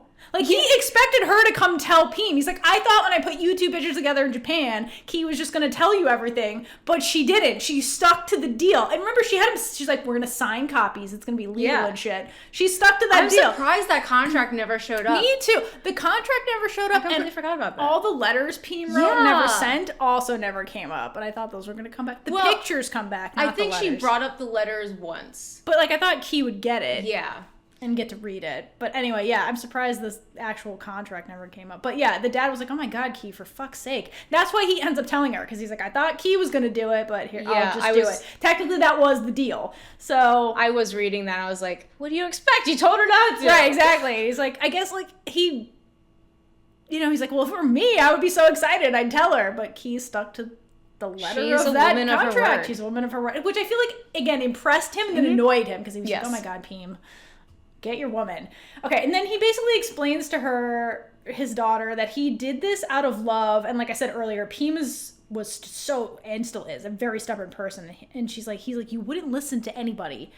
And he's like, and one of the reasons he did this is he's like, Pheem, I wanted you to learn how to love yourself and not just be like, Kie's my whole world. I wanted you to love yourself. And I feel like Pheem did learn that because she learned how to be like, Kie, I'm setting boundaries with you. That's a form of I love myself, I'm protecting myself kind of thing. Like, she needed to be more a stronger person and love herself, and I think that happened. And then I like that during this, Pheem, we get insight into how she feels, and she's like, I feel anger and I'm in like a bunch of confusion because like I lost 7 years to misunderstanding. So, like, she's upset about that, which is understandable. Yeah. And this is a lot for Pheem to process. And she basically says, well, how should I feel, Father? This is so confusing. And I love that she says this. And this part of the conversation with her dad, I really love. And then her dad responds with, feel however you feel. Do whatever it is that you want to do, Pheem. And Pheem says, does that mean I can be with Kiran? And Dad says, that's something I expected all along. No problem with that. It's like, bitch, why aren't you with her right now? Right, that's why I'm here. I'm upset. Like, get on with it. So I do love this resolution. I love that they talk about the past directly. Everybody takes responsibility. They process their feelings together and resolve this. This isn't like, this started with a misunderstanding, but then everything gets resolved because they talk about it, which I love. It's so good. It's so good. Like, there's not much more to say. Like, it's just so good. So good. This is a really good parent-sibling conversation. Like, yeah, there was fuckery, but like... Parent-child. I love that they own it, deal with it, process it, move on. Because that's life. Shit happens and you just move on. Okay, then after this conversation, Pheem processes everything the dad said and then goes to find Kiran. And she describes this, when she goes to see her, as feeling like she was about to meet Kiran for the first time. So I love that she describes it this way, because she knows the truth of everything now. And so she now has a new perspective over the past 7 years, because like she said, it was clouded in all these misunderstandings. Now the misunderstanding shroud is gone, and she can see Kiran more clearly in a way she couldn't before because of the misunderstanding. So now, like, Kiran's love and the thing that Pock said about, like, Kie's love is letting you go, that all became very clear, right? So she's like, wow, this is like, it's like we're actually being reunited as adults fully for the first time. So that's how Pheem feels going into this. Kiran's going to have the same reaction in a little bit. So Pheem confronts Kie about everything that happened with the father, and Kie explains that it's true, and she agreed to the deal because, quote, I didn't want you to live a life of constantly breaking promises to people just because of me. I wanted you to live gracefully the way you were supposed to. And Pheem is like, well, what would have happened if I didn't choose you in the end? And Kie says, as long as in the end, Pheem is happy with the choices you have made on your own, for me, that's most worthwhile, even if I am not the one you choose in the end. Swoons and gay, because that is the most romantic thing of all times anybody could ever say, and that was so beautiful. And truly, there are a lot of love stories that have this kind of plot line where to love someone is to let them go. And I think Monmaw did an incredible job with depicting that with Kie, because like her level of devotion to Pheem and Pheem's well-being and happiness is truly incredible. And I'm glad Pheem got to fully like feel that and like recognize that that's what Kie's been doing the whole time. And as a reader, just reading that line just makes you respect Kie so much more, because again, it is never about her. It has always been about Pheem. Yes. Never, because most times in the relationship, it's always like the drama they choose is like the controlling one another in relationships, and in not even just romantic. I mean, we see a lot of parental controlling too, and yes, it's just we're demolishing like these typical storylines. And I really respect the storyline and Kie in general. All the characters actually really respectful, except pun. But yeah, gotta have some toxic people. They exist. Yeah, because that's life. That's life. Okay, and then Kie's basically like, okay, but I'm dying. Like, who did you choose? Like, you still have a fucking fiance, right? So who would you choose? And then Pheem says, the person I chose, I made my choice a long, long time ago, Kie. I chose you, basically. You're the weirdo that I want, essentially. And then they kiss, and Kie describes this kiss as, quote, like we haven't seen each other in ages. Because now for Kie, that is like, knowing that Pheem still chooses her despite everything that happened was the truth she needed from Pheem, right? And then whereas Pheem needed Kie's rationale for everything that happened in the past. So now they're like, again, the Berlin Wall is really gone, and basically they can be 100% real with each other going forward, which is how they fully move forward, right? Misunderstandings are on the trash now. And Monmaw is very explicit with that, because Pheem makes the conscious choice, and she says it in her inner monologue, to, quote, throw away all the conflicting reasons from our past, leaving them behind and letting go. And this is emotional maturity, and something Pheem grew into as an adult, because baby Pheem was very stubborn and vengeful. And we'll see the vengeance when we come back to pun, okay? Right? Because she holds on to grudges. And here she's like, Pheem could easily hold a grudge forever and be with Kiran, but always have that you hurt me, I still have to hurt you kind of mentality. But she makes the choice to be like, if this is going to work, we really have to process this, say our piece, and move on from this, and not like use it as a weapon to hurt each other forever kind of thing. Which is the first step to doom. Well, if you do the thing to hurt. Yeah, because like I like that in this story the characters acknowledge what happened was fucked up, but it already happened, and like they can't change the fact that it happened. All they can do is deal with what happened, forgive each other or not and go their separate ways, or forgive each other and move forward. And so Pheem makes the conscious choice to be like, that was fucked up, but it's in the past now, like all we can do is move forward. So I love that, because again, people can be very spiteful and they hold on to grudges, and Pheem was that kind of person, but here she's like, I'm not going to be that person anymore. I've matured. I'm moving on. And she makes the choice, not because Kie's like, hey, you gotta forgive me or else. It's Pheem's choice, which that was the whole point, for every decision she makes to be Pheem's. And this was like the apex one, to be like, I'm gonna forgive Kie and my dad for the fucked up shit they did. Yes. And because it was like one choice. Yeah. That was in good faith. But still fucked up. Yes. Yeah. But if we let it go, things can be completely different now. Yeah, and going forward, she has a better relationship with Kie and her dad. Yeah. Right? Okay.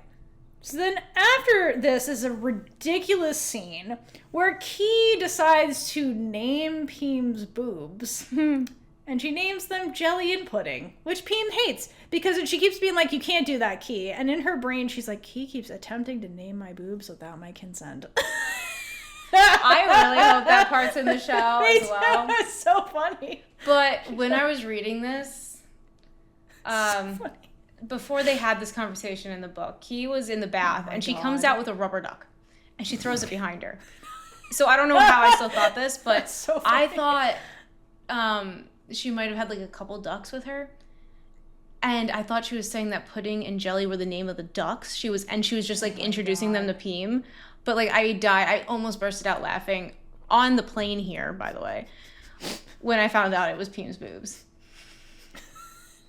Kie's such an idiot. I love her so much. She's the ultimate idiot. I fucking So love her. She's so good at like randomly doing things randomly being an idiot. Because they weren't even talking about her boobs. Nope. Again, Kie has just like, we're one dating. track mind Great. towards boobs. She's a boob girl. Anyway, so funny.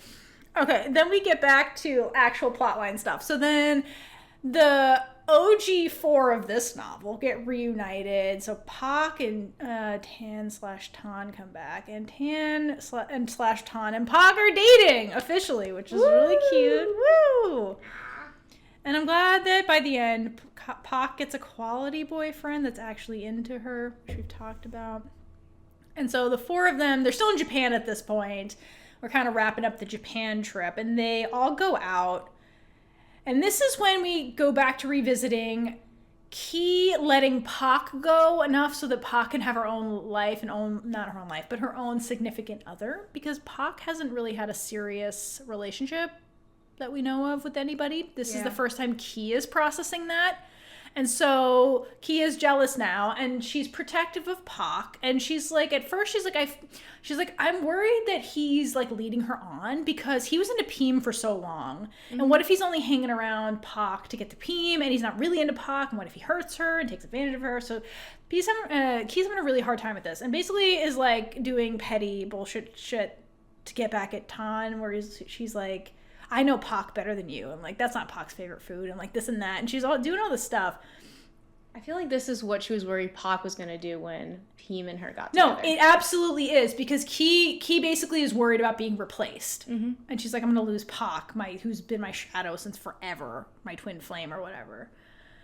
And so I like that we get this from Kie's point of view, where she has to process the fact that Pock already went through all of this with her, to your point, when Kie started seeing Pheem, and now she has to reciprocate that as the friend on the other end of this, right? So that they can all move forward into adulthood. And like, this is the last step, is like letting Pock, not letting her go, but like understanding that like, because Pock has somebody else doesn't mean you're going to get replaced, which is going to be hard because they're so fucking codependent. And I thought this was such an important plot line, because a lot of times in storytelling, the romantic relationship gets prized above everything else, but like platonic friendships can be just as intense and important to people as romantic ones.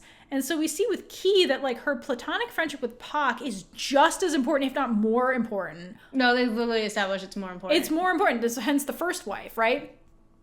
And so I thought this was a really important plot line to show that like, you feel like you're getting replaced in your friend's life, and that can be just as devastating as like a breakup with a romantic partner. So I love that Mama wrote this in there.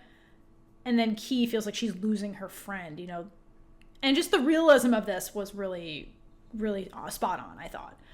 And so anyway, so Kie does all this petty shit, and then finally Pock's like, we need to talk. And so, because Pock's the mature one, I guess, and Kie is not in this novel.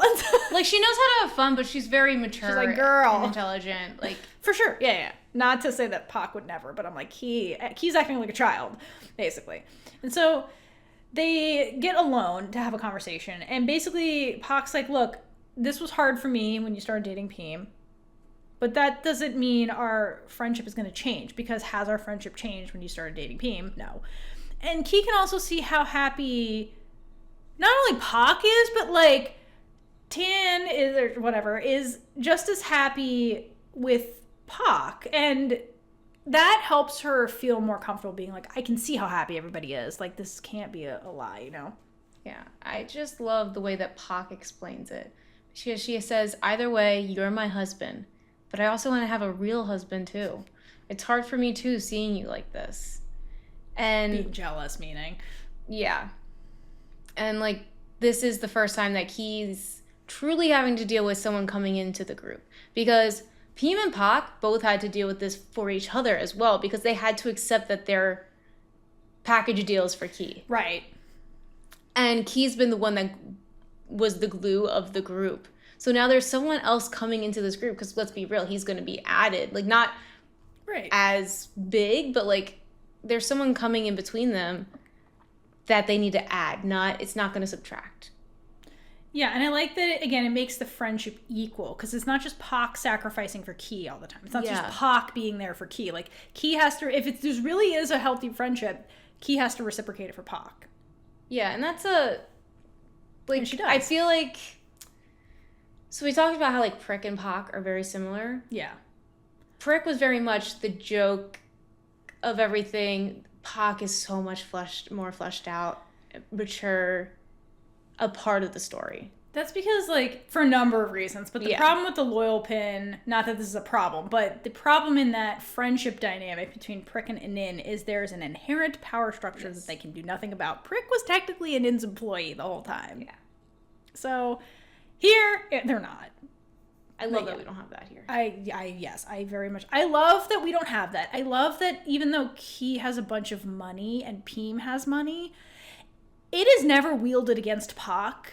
Yeah. In the story, which I just realized. Like, she's never, like, the poor friend. Or, like, they never, like, paint her like that. Like, they always, Monmaw treats them all as, like, equals in the friendship. Yeah. Despite, like, first wife, second wife bantering and shit. But, like, that's never used against Pock. But also, Kie's parents, they don't live like they have money. Because they don't. They took a little bit, and they're like, we're going to live within our means of the money that we make. Right, exactly. But, like, Pheem didn't have that, and Pheem doesn't wield her money against the other one. So, I mean, like, nobody uses money as a weapon, which I like.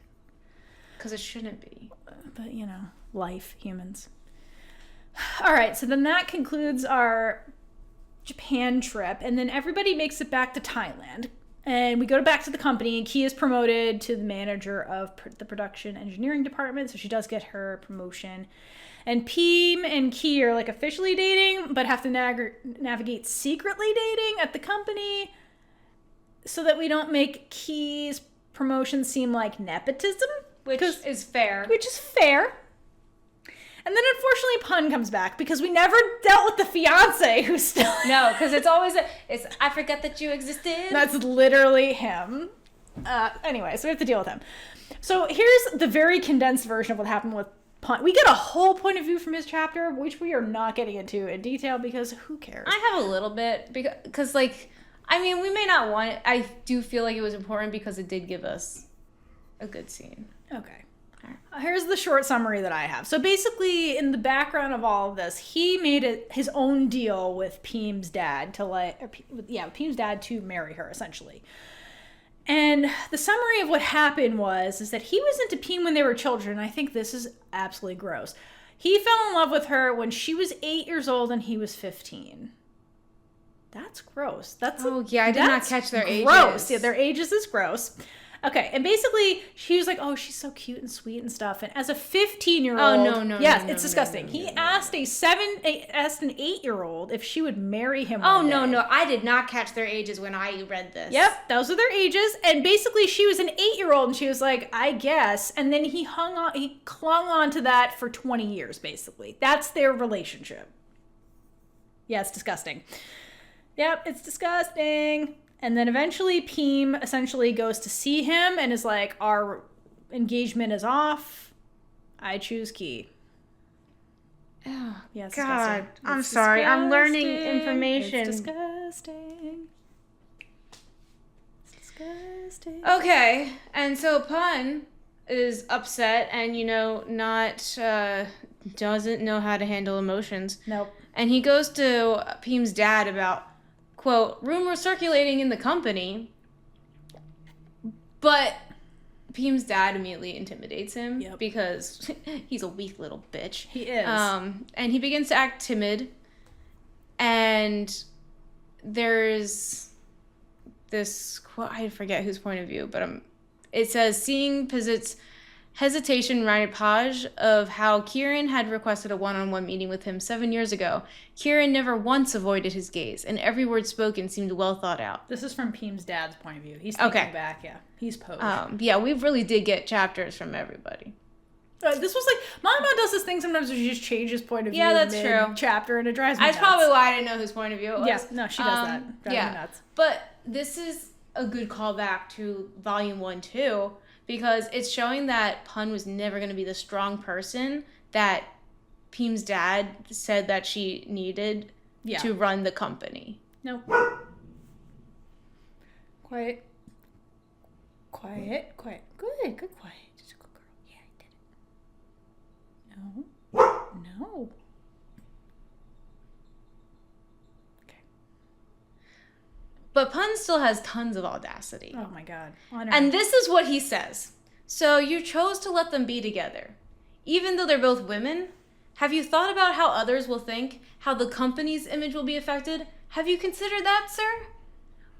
Like, how dare he come in and ask these things of the president of the company? Also her father. Yes, what that the too. Fuck, dude. Like, this man. And then Pun asks him if he intends to break the promise he made to his father. And Pheem's dad responds, the promise is void. Yep. And again, like, this is just in general. I'm glad that the dad never went back on the promise to Kie. Like, that wasn't the I really thought that was going to be the plot of this book. I was really hoping I was wrong. I was wrong. It was great. Come on, Ma.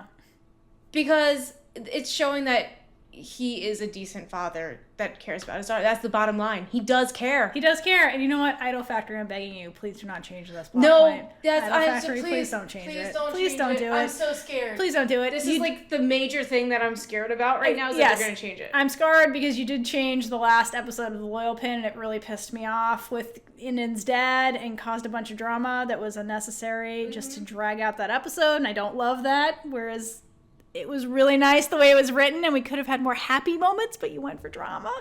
Yeah. That pisses me off. So please don't change this. I'll be really pissed off if they change this. Yeah, this is like a huge plot point. This is a huge plot point. We get a good dad. Yeah. We want the good dad who stays good, and we don't deal with the shenanigans. It's so well done. It's so well done. So I love this. And basically, like, after he calls off the deal, he's basically like, well, my daughter can make her own choices. And he's also like, plus Kie is a better match for my daughter, because because he drops it here. He's like, I had a private investigator following both of you, essentially, and so he's like, I know you've been cheating on my daughter with multiple women the entire time. Yeah, the entire time. And then he's like, and I followed Kie around, and Kie was basically getting wasted at bars with Pock on her birthday. So, like, that's all he saw. That's what the private investigator saw, let's be honest. And so he's like, this is done. And then Pheem officially calls off the engagement. And she explains why she stayed engaged to him, because, again, I'm like, what is she doing? But basically, it was, again, that petty, you hurt me, I'm going to hurt you shit that Pheem was much more like when she was younger. So this is Pheem coming full circle and learning to be emotionally mature. And basically, she was seeking revenge because of Pun sending the engagement photos to Kie. She was pissed off about that. For 7 years, she held on to an engagement just so she can be like, I wanted to give you some hope so I could step on it. That's literally all. She did this for vengeance. And so now that she, like, has learned to move on from the past and forgive people, she does it with Pun. And she's like, we're done. I'm not interested in hurting you anymore. I hope we can be friends again. But this is over. And she moves on. She moves on from this. She's like, whatever. You can hate me, be my friend, but this is over. So I love it. I love that Pheem matures and does this. It was really great. So hashtag growth. So then we have a new arrangement that comes about. So then Pheem and Kie start, I guess, openly dating at the company or whatever they're doing. And basically Phem's dad talks to Kiran one day and he's like, listen, Kie, I'm really getting tired of my daughter coming home late every night and like pouting and shit when she does. And he's like, how about Pheem just stays with you? That way I don't have to worry every night. And he's like, just make sure you do it the right way, Kiran. So I love this. It's like the dad's way of being like, you can marry my daughter, but please marry her faster so that I don't have to deal with her being sad all the time. Like, can you guys just get married already? Yes. That's basically what he's doing. The way he says this, though, makes Kie think that he's saying, like, she can't stay that late at Kie's house anymore.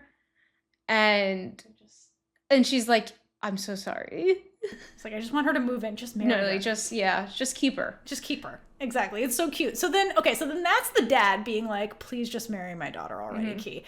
And then Kie's grandmother enters the chat, and she invites Pheem and her dad over for dinner. Remember, she's this prestigious, wealthy woman, and she's been somebody that, like, Phem's dad has idolized for a very long time. Aren't they going to their house? They go to Okay. They're going to Kie's. Okay. Or, well, yeah, I guess, whatever. It doesn't matter. They're having family dinner or whatever. It's because this is arranged by Kie's grandmother. So she enters the chat to do this. And Kie's like, that's great and all, but Kie's like, what's with this giant procession of people and this band? And, like, why do we have offerings and all this stuff? So basically the grandmother concocts, like, the engagement ceremony without telling Kie. And, like, Pock was involved. And it's so because of course she was. And Kie's like, she's like, why are we in the middle of a marriage proposal ceremony? And she's the one that's gonna have to do the proposing. It's so I love how like funny. Kie and Pheem don't know about this. No, everybody else knows. I really want a scene between the grandmother and Pock, just like conspiring. I just really want this scene. This is gonna be so cute. So then at the dinner, okay, so then Kie's like, I guess I'm getting married, I guess. And they go to this dinner. And so the heads of the house, which is Kie's grandmother and then Phem's dad, are talking about the dowry and like all they're making the wedding arrangements essentially, being like, okay, we'll make the marriage contract. This is how much Kie is worth. Here are all these things, and like it's just really sweet to see how supportive the families are and how they both know that their granddaughter/daughter are both idiots, and they're like, we have to take it upon ourselves to do the work for them to get married. Because they're taking, like, Pock's like, this is taking forever. And they're like, this is taking forever. It's a family affair. It takes a village to get the lesbians to get married. That's basically Kie and Pheem. The lesbians village. It's so funny, though. But I do love at the dinner. So after, like, their, like, settled deal, they'll get married. Without anybody actually proposing. The families decide they're getting married. And then they actually have, like, family dinner. And I think it's Kie's point of view. And she notices that, like, the families are bonding. And she's like, oh, I was really touched by the fact that, like, she's like, my dad, who's usually quiet and really shy, was, like, lighting up and talking to Pheem a lot. So it's really cute that they're, like, getting to know each other. It was very sweet. It was really cute. I hope we get this dinner. It's, like, they're so naturally a one family. Well, it's, like, Kie is also shy. And, like, I guess she's, like, her dad. And so, like, he would, like, feel comfortable around Pheem and, like, talk to her the way Kie does. It was just very cute. Okay, so then this ends. We're going to wrap up the story soon. So, basically, Kie's parents, dad's an architect, mom's an interior designer. So, like, as a gift, they made, on their land that they own, they made a house for Kie. And it's finally done, and they give it to her. And Kie takes Pheem to see this house and basically tells her, well, it's not just mine, it's ours. This is going to be our house. And then that's when she proposes to Pheem, which, of course, Pheem is like, yes, duh. She said no. What is the story? But the story behind the ring is really cute. So Kie bought the ring, and she's like, look, I know the diamonds are small or whatever, but she's like, I bought it for my own money, not my family's money, because I wanted to be able to do this for you. So I love that, like, Kie did this because it's more personal that Kie was like, I got you this so I could propose, even though the families did it. But I love that Kie put in all of her effort for Pheem that way. It was really sweet. And then Monmaw likes to do this thing where when the petite character gets engaged, they become like bridezilla, basically. So basically like Pin, once Pheem's got that engagement ring on her finger, she finally feels secure in the relationship and starts taking a more dominant role. So then Pheem notices, she's like, oh, Pheem's taking charge in the bedroom. She never does that. And then Pock also notices, and she compares Pheem to Gollum from Lord of the Rings at some point. This is so random. This was so funny. And she's like, we gotta throw that ring in a volcano, because like it's Pheem like taking charge and terrorizing everybody, because she's like, he's mine, she can't get out of this. And she finally is not like insecure anymore, so she's terrorizing everybody in the house. It's so funny. All right. And then Monmaw bookends this with Kie's birthday, now that everything is more settled. And so Kie, Pock, and Pheem arrive back at the house. And Pheem goes inside so Kie can spend a little bit of time with Pock. And so she takes Pock out to this guest house that's on the property.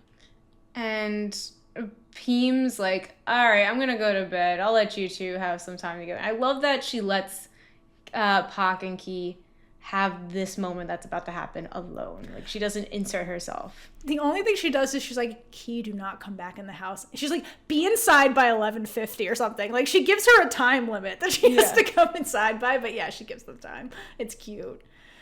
So Kie takes Pock inside this house, and Pock is immediately drawn to this magnificent artwork, which is a giant painting of Beyonce that's in this house. And I just love how, oh my god, like, Pock's this thought process. Okay, so I'm just gonna read this because it's hilarious. She's like, geez, why do you have a picture of Mother in your room? You changed your taste recently?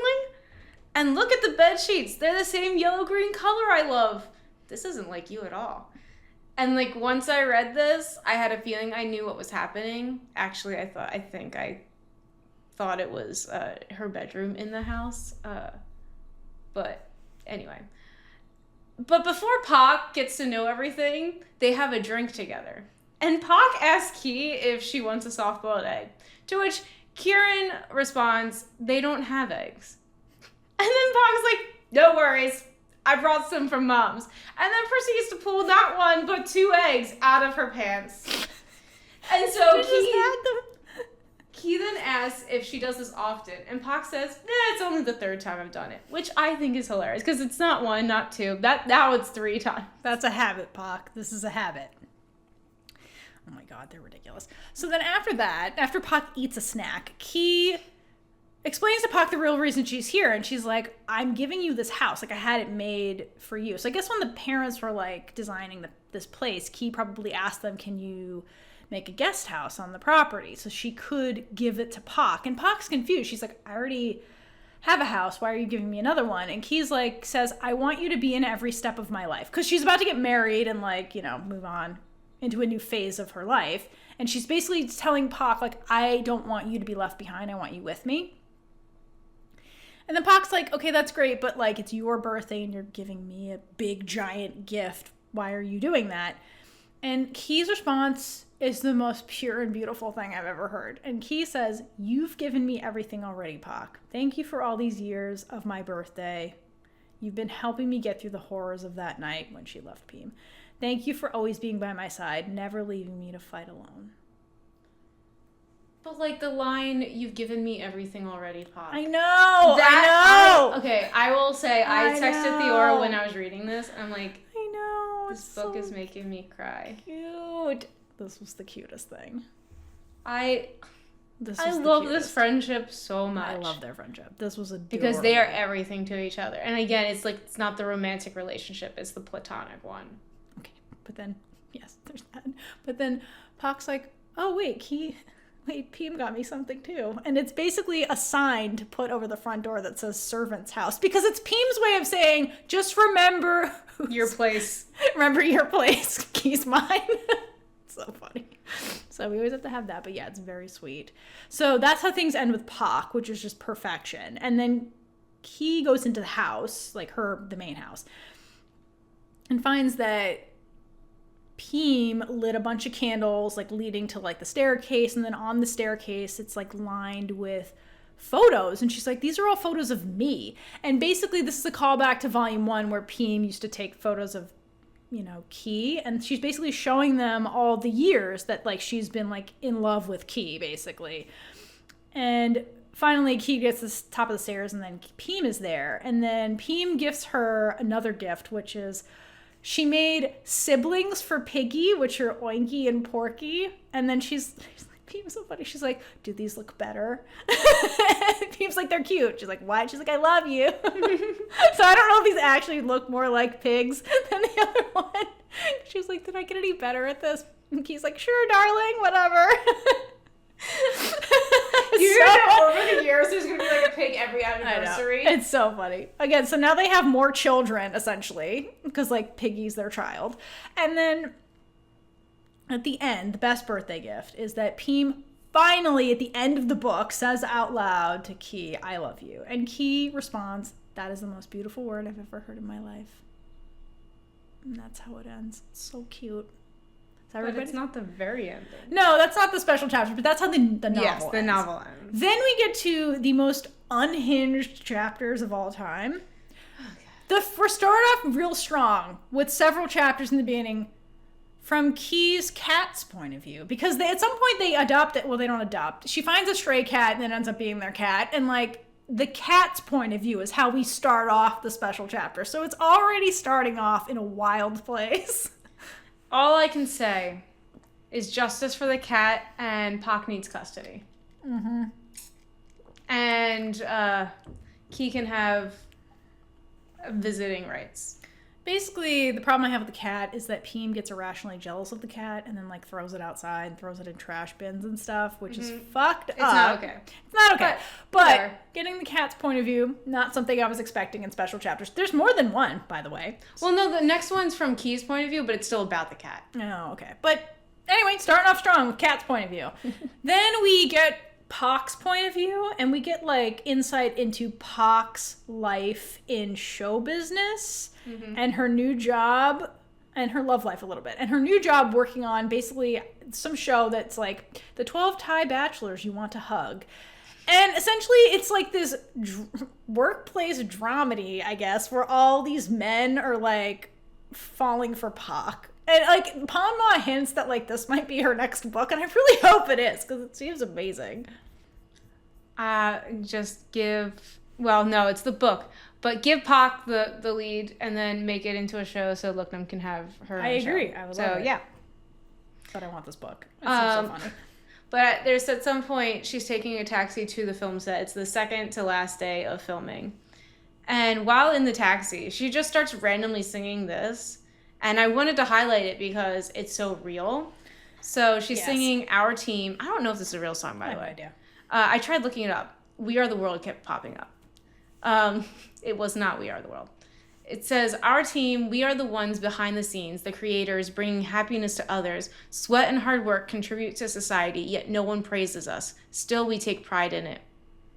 And I just wanted to highlight it because this really can't be said enough, because there are so many people working behind the scenes to, they don't get enough recognition. We see the actors, they're the people who were... A lot of people are giving credit to just the actors, but I know. You can see some of the stuff that people behind the scenes do. You're just not realizing it.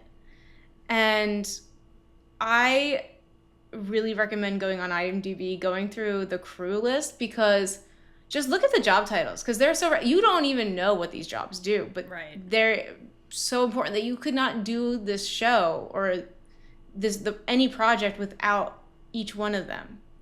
And I want to tell you about one job that's wild. Caitlin knows. So we have a mutual friend who works for Lucasfilm. And her job is, she's basically a character historian. That is her job. Yeah. Oh, yeah. She's a historian. So her job is to take she has a crew that takes photos of all the actors playing characters. She categorizes them, logs them, they help with making toys and things like that. And so they're the record keepers of the history of Lucasfilm. That's her whole job. She's on the credits for she worked on Acolyte, might have been Andor, a lot of the Bad Batch or Skeleton Crew. She worked on that. So if you look through you can see her name in the credits. So yeah, she's so cool. Just like she's super cool. That's a really random job, but like you would never think of it. I never heard of this job until she was explaining it, and it might just be like a Lucasfilm thing.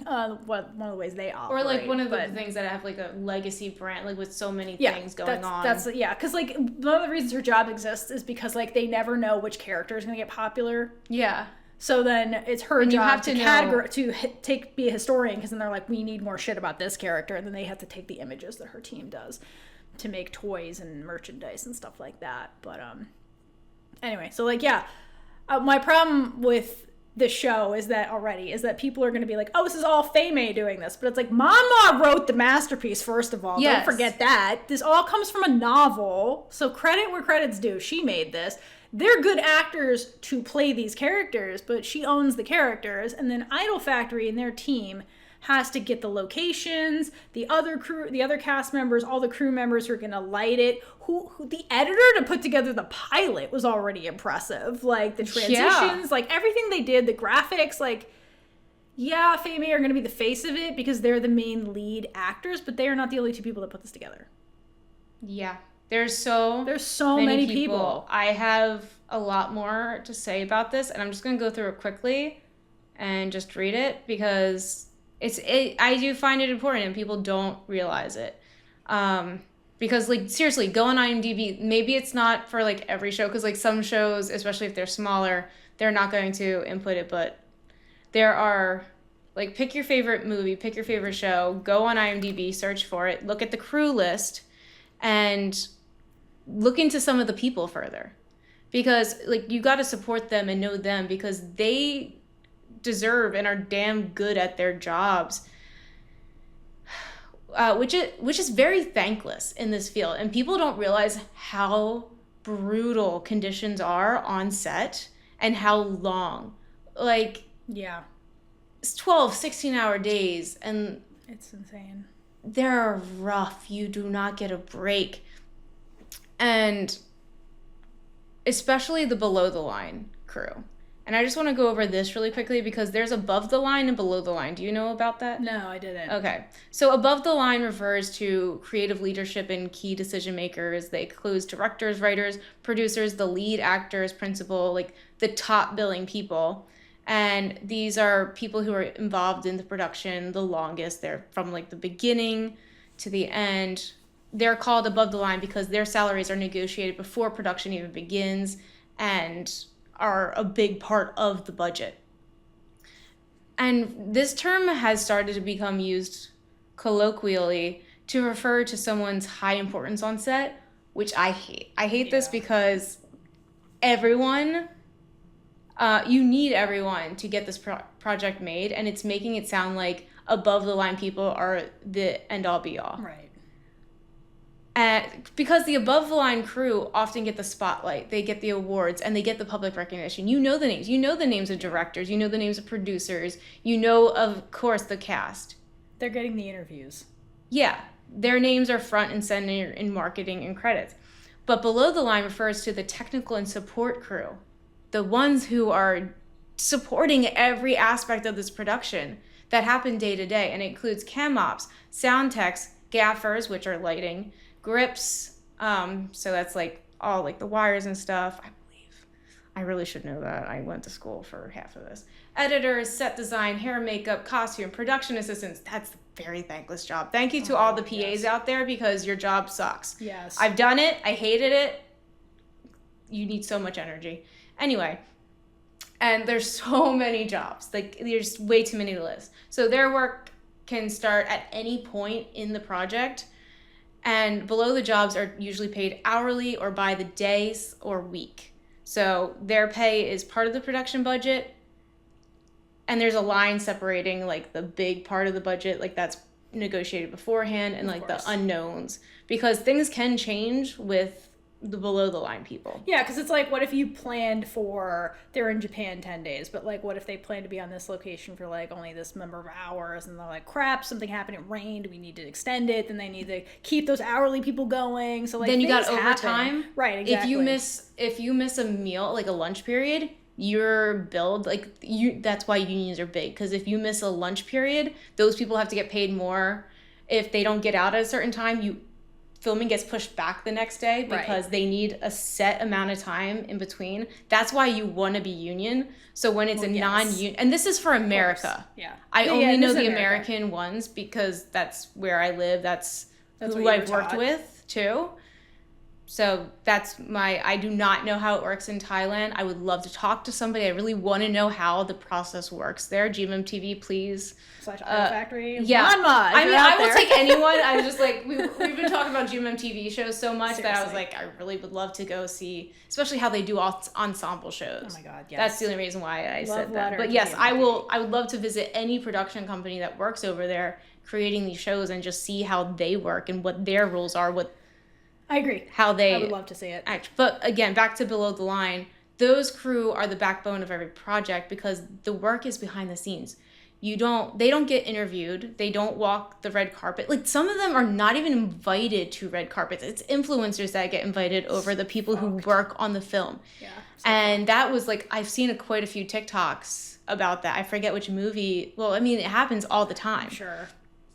And there are the names that are at the end of the credits that no one's staying for. So if you're still listening to this right now, thank you, first of all. But also, I was taught in university in a editing class, actually.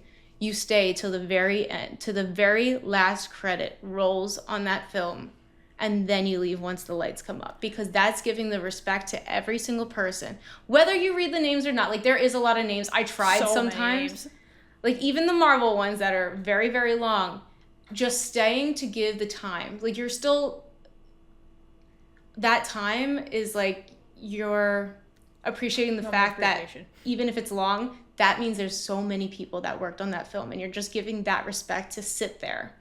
I want to say that... Because, yeah, I have a friend who works at Lucasfilm, and then every once in a while, they have their own private theater, and so they'll do, like, they did the 30th anniversary... It was 30th of Rise of the Sith, the Star Wars movie. And so my friend was like, hey, you want to come see it at Lucasfilm? And so anytime they do screenings there of anything, the lights stay off and everybody sits until all of the credits have rolled, because people in that room their names are up there, and they've worked, and it's cute because the location we're at is, I think it's Lucas Sound. So anytime Lucas Sound comes up, everybody starts clapping, because like they are crew members, and so they sit there for all the crew names and like clap at the ones they know and stuff, and it's really cute. So like, appreciate the people that work behind the scenes, because they're real people. I know some of them. Yes.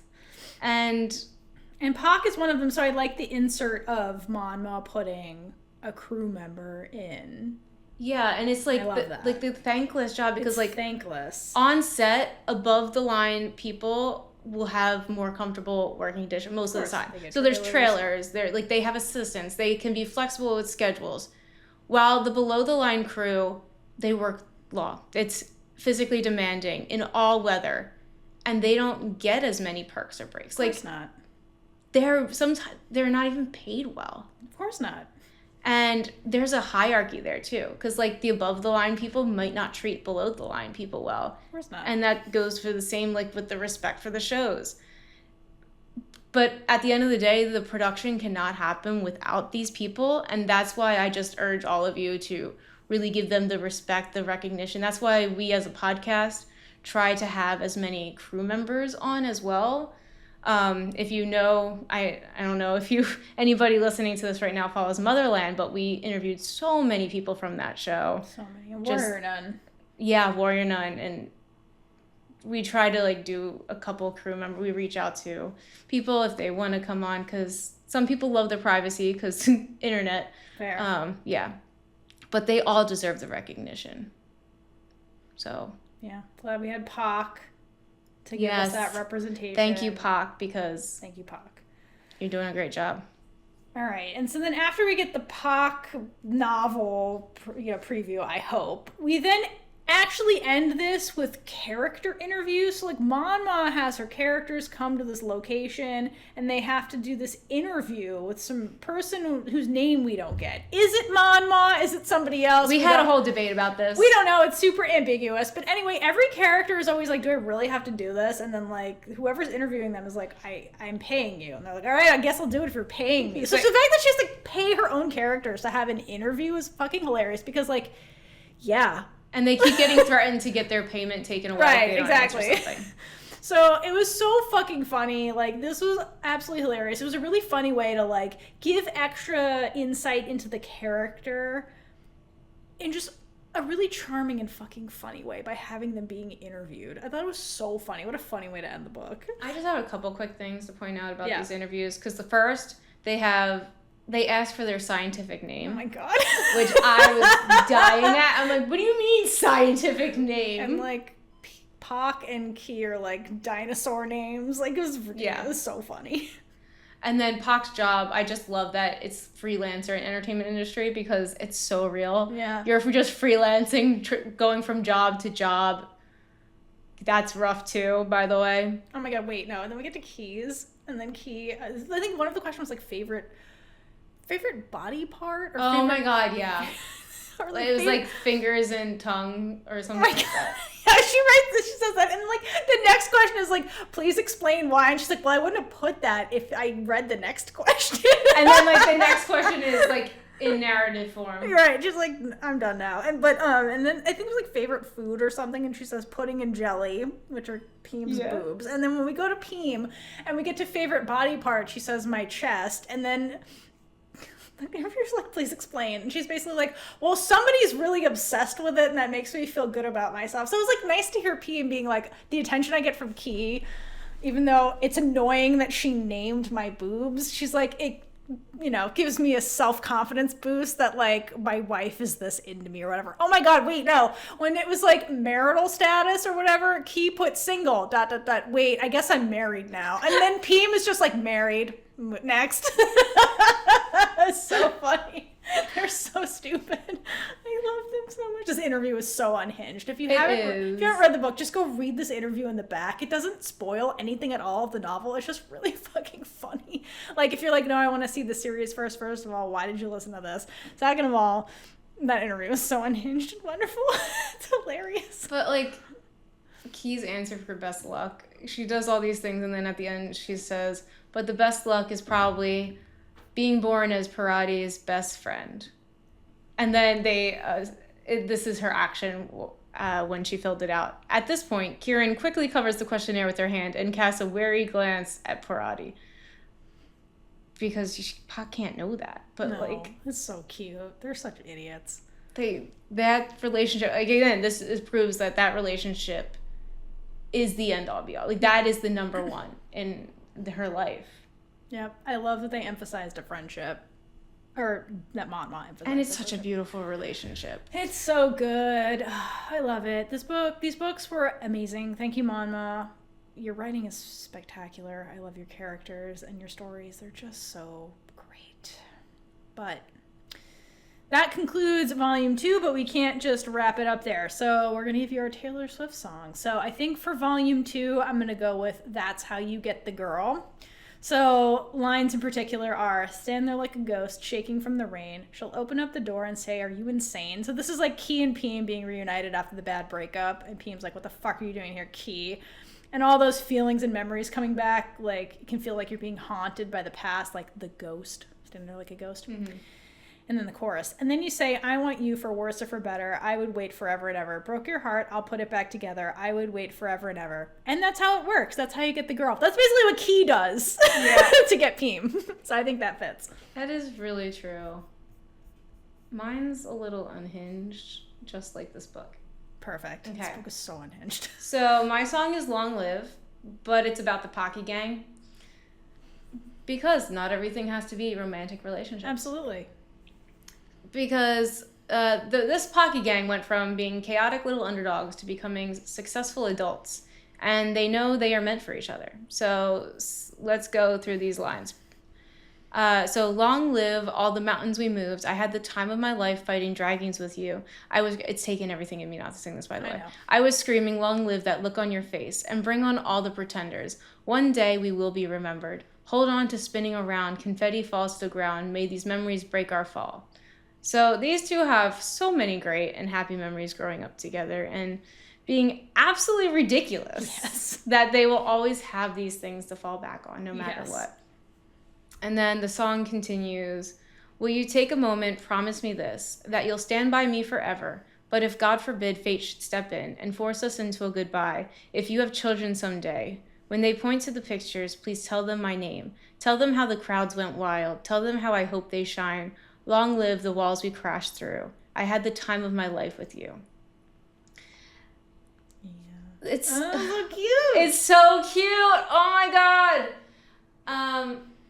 Because this would be them. And okay, this is where we're gonna get my unhinged moment. This is your fan fiction? Yeah, this is my fan fiction that I warned Theora about. That we were doing notes and I'm like, Theora, I'm writing a fan fiction. Okay, so I can see them both actually having this conversation where Kie is in like this sappy moment. I get into these moments and then I end up texting Theora, sorry. But while they're like sitting on a curb, I just imagine them sitting on the street on like a curb somewhere, somehow. And they're saying something like this. All right, so I'm just gonna say the name and then the line. All right, so Kie, Pock, if we aren't friends one day, will you promise to tell your future kids about me? Pock hits Kie. Are you breaking up with me? No, I just want to know you won't forget about me. Pock, don't worry, Kie. I will tell Monmaw all about our ventures. I will tell her you're Beyonce. Pock! Kie, I don't like talking like this. We are the Pocky Gang. We will always be together. Just promise me. Fine, Kie. I promise to tell my future kids that you are my soulmate. A few seconds of silence passes. Kie? Yeah, Pock? Will you tell your future kids about me? Yeah, Pock. A few more somber seconds pass until Pock snaps out of it, hits Kie's knee as she stands up and says, great, now let's go get some food. I haven't eaten in ages. Pock, it's been an hour. Whatever, I need a snack. Yep, that's canon now. You heard it here first, folks. Hope you enjoyed. Hope you enjoyed. All right. So that brings us to the Big Gay Energy Award. What gets the Big Gay Energy Award for you? Honestly, I really love Kie's. Kie naming Pheem's boobs had a lot of big gay energy. Yeah. That. And then also the way Kie used the ice cream to kiss Pheem. That was so fucking bold. That's so bold. Really good. Oh, I don't know. There's also a really funny moment that we didn't talk about where like Kie's really into Pheem wearing a kimono, and she's basically like, just promise me tonight you'll wear nothing under the kimono. And Pheem's like, okay, girl. So then later on, that's when Tan comes back, and then Kie is like, yes, me and Pheem are gonna have our honeymoon tonight. And then Pock ends up staying in the room with them. And so then she gets twat blocked by Pock. And then Pheem's like, I kept my promise, Kie, I'm wearing nothing under the robe. And Kie's like, God damn it! And she starts like squeezing what she thinks is Pheem's leg. And then Pock's like, Kie, stop squeezing my leg. It's just like a mess. That had a lot of big energy. It's really fun. All right, I don't have a big energy award. There's so many. I have a useless gay energy award. Oh my God, just Kie. And this is, yeah, it's Kie trying to convince herself that she didn't see anything when the robe was. I didn't see your pink lacy nightgown. It's like, oh my God, Kie. That was really funny. That had big gay energy. She's a boob girl. Yes. You love it. Love to see it. Okay, well, we've had another long episode about Somewhere Somehow. And I want to know if you made it this far. So here is your, it's just a word, but there's multiple. I don't know. Because I picked a Thai word. And it means, I wanted the Thai word for unhinged. Perfect. But I think it translates to insanity according to Google Translate. So beautiful. Unhinged or insanity, either would. And I believe you say it siasati. So good luck spelling that if you're not Thai. Yes. And use it in a comment. Woohoo! Or a review. I mean, oh my God. Leave us a review in Thai. That'd be amazing. Yeah, that would be amazing. You're welcome. Here's your challenge. Well, we hope you enjoyed our epic coverage of Somewhere Somehow the novels. Let us know what you think. Are you excited about the series? We'll be around to react to the series because we want to react to the series, so we'll be there for that. And until next time, hydrate for lesbian Jesus. And gay it up all over the place. Bye. Bye. And with that, we've been Big Gay Energy. If you like this episode, check out all our other episodes right here on YouTube. Please like, leave a comment below, and subscribe for more amazing super gay content.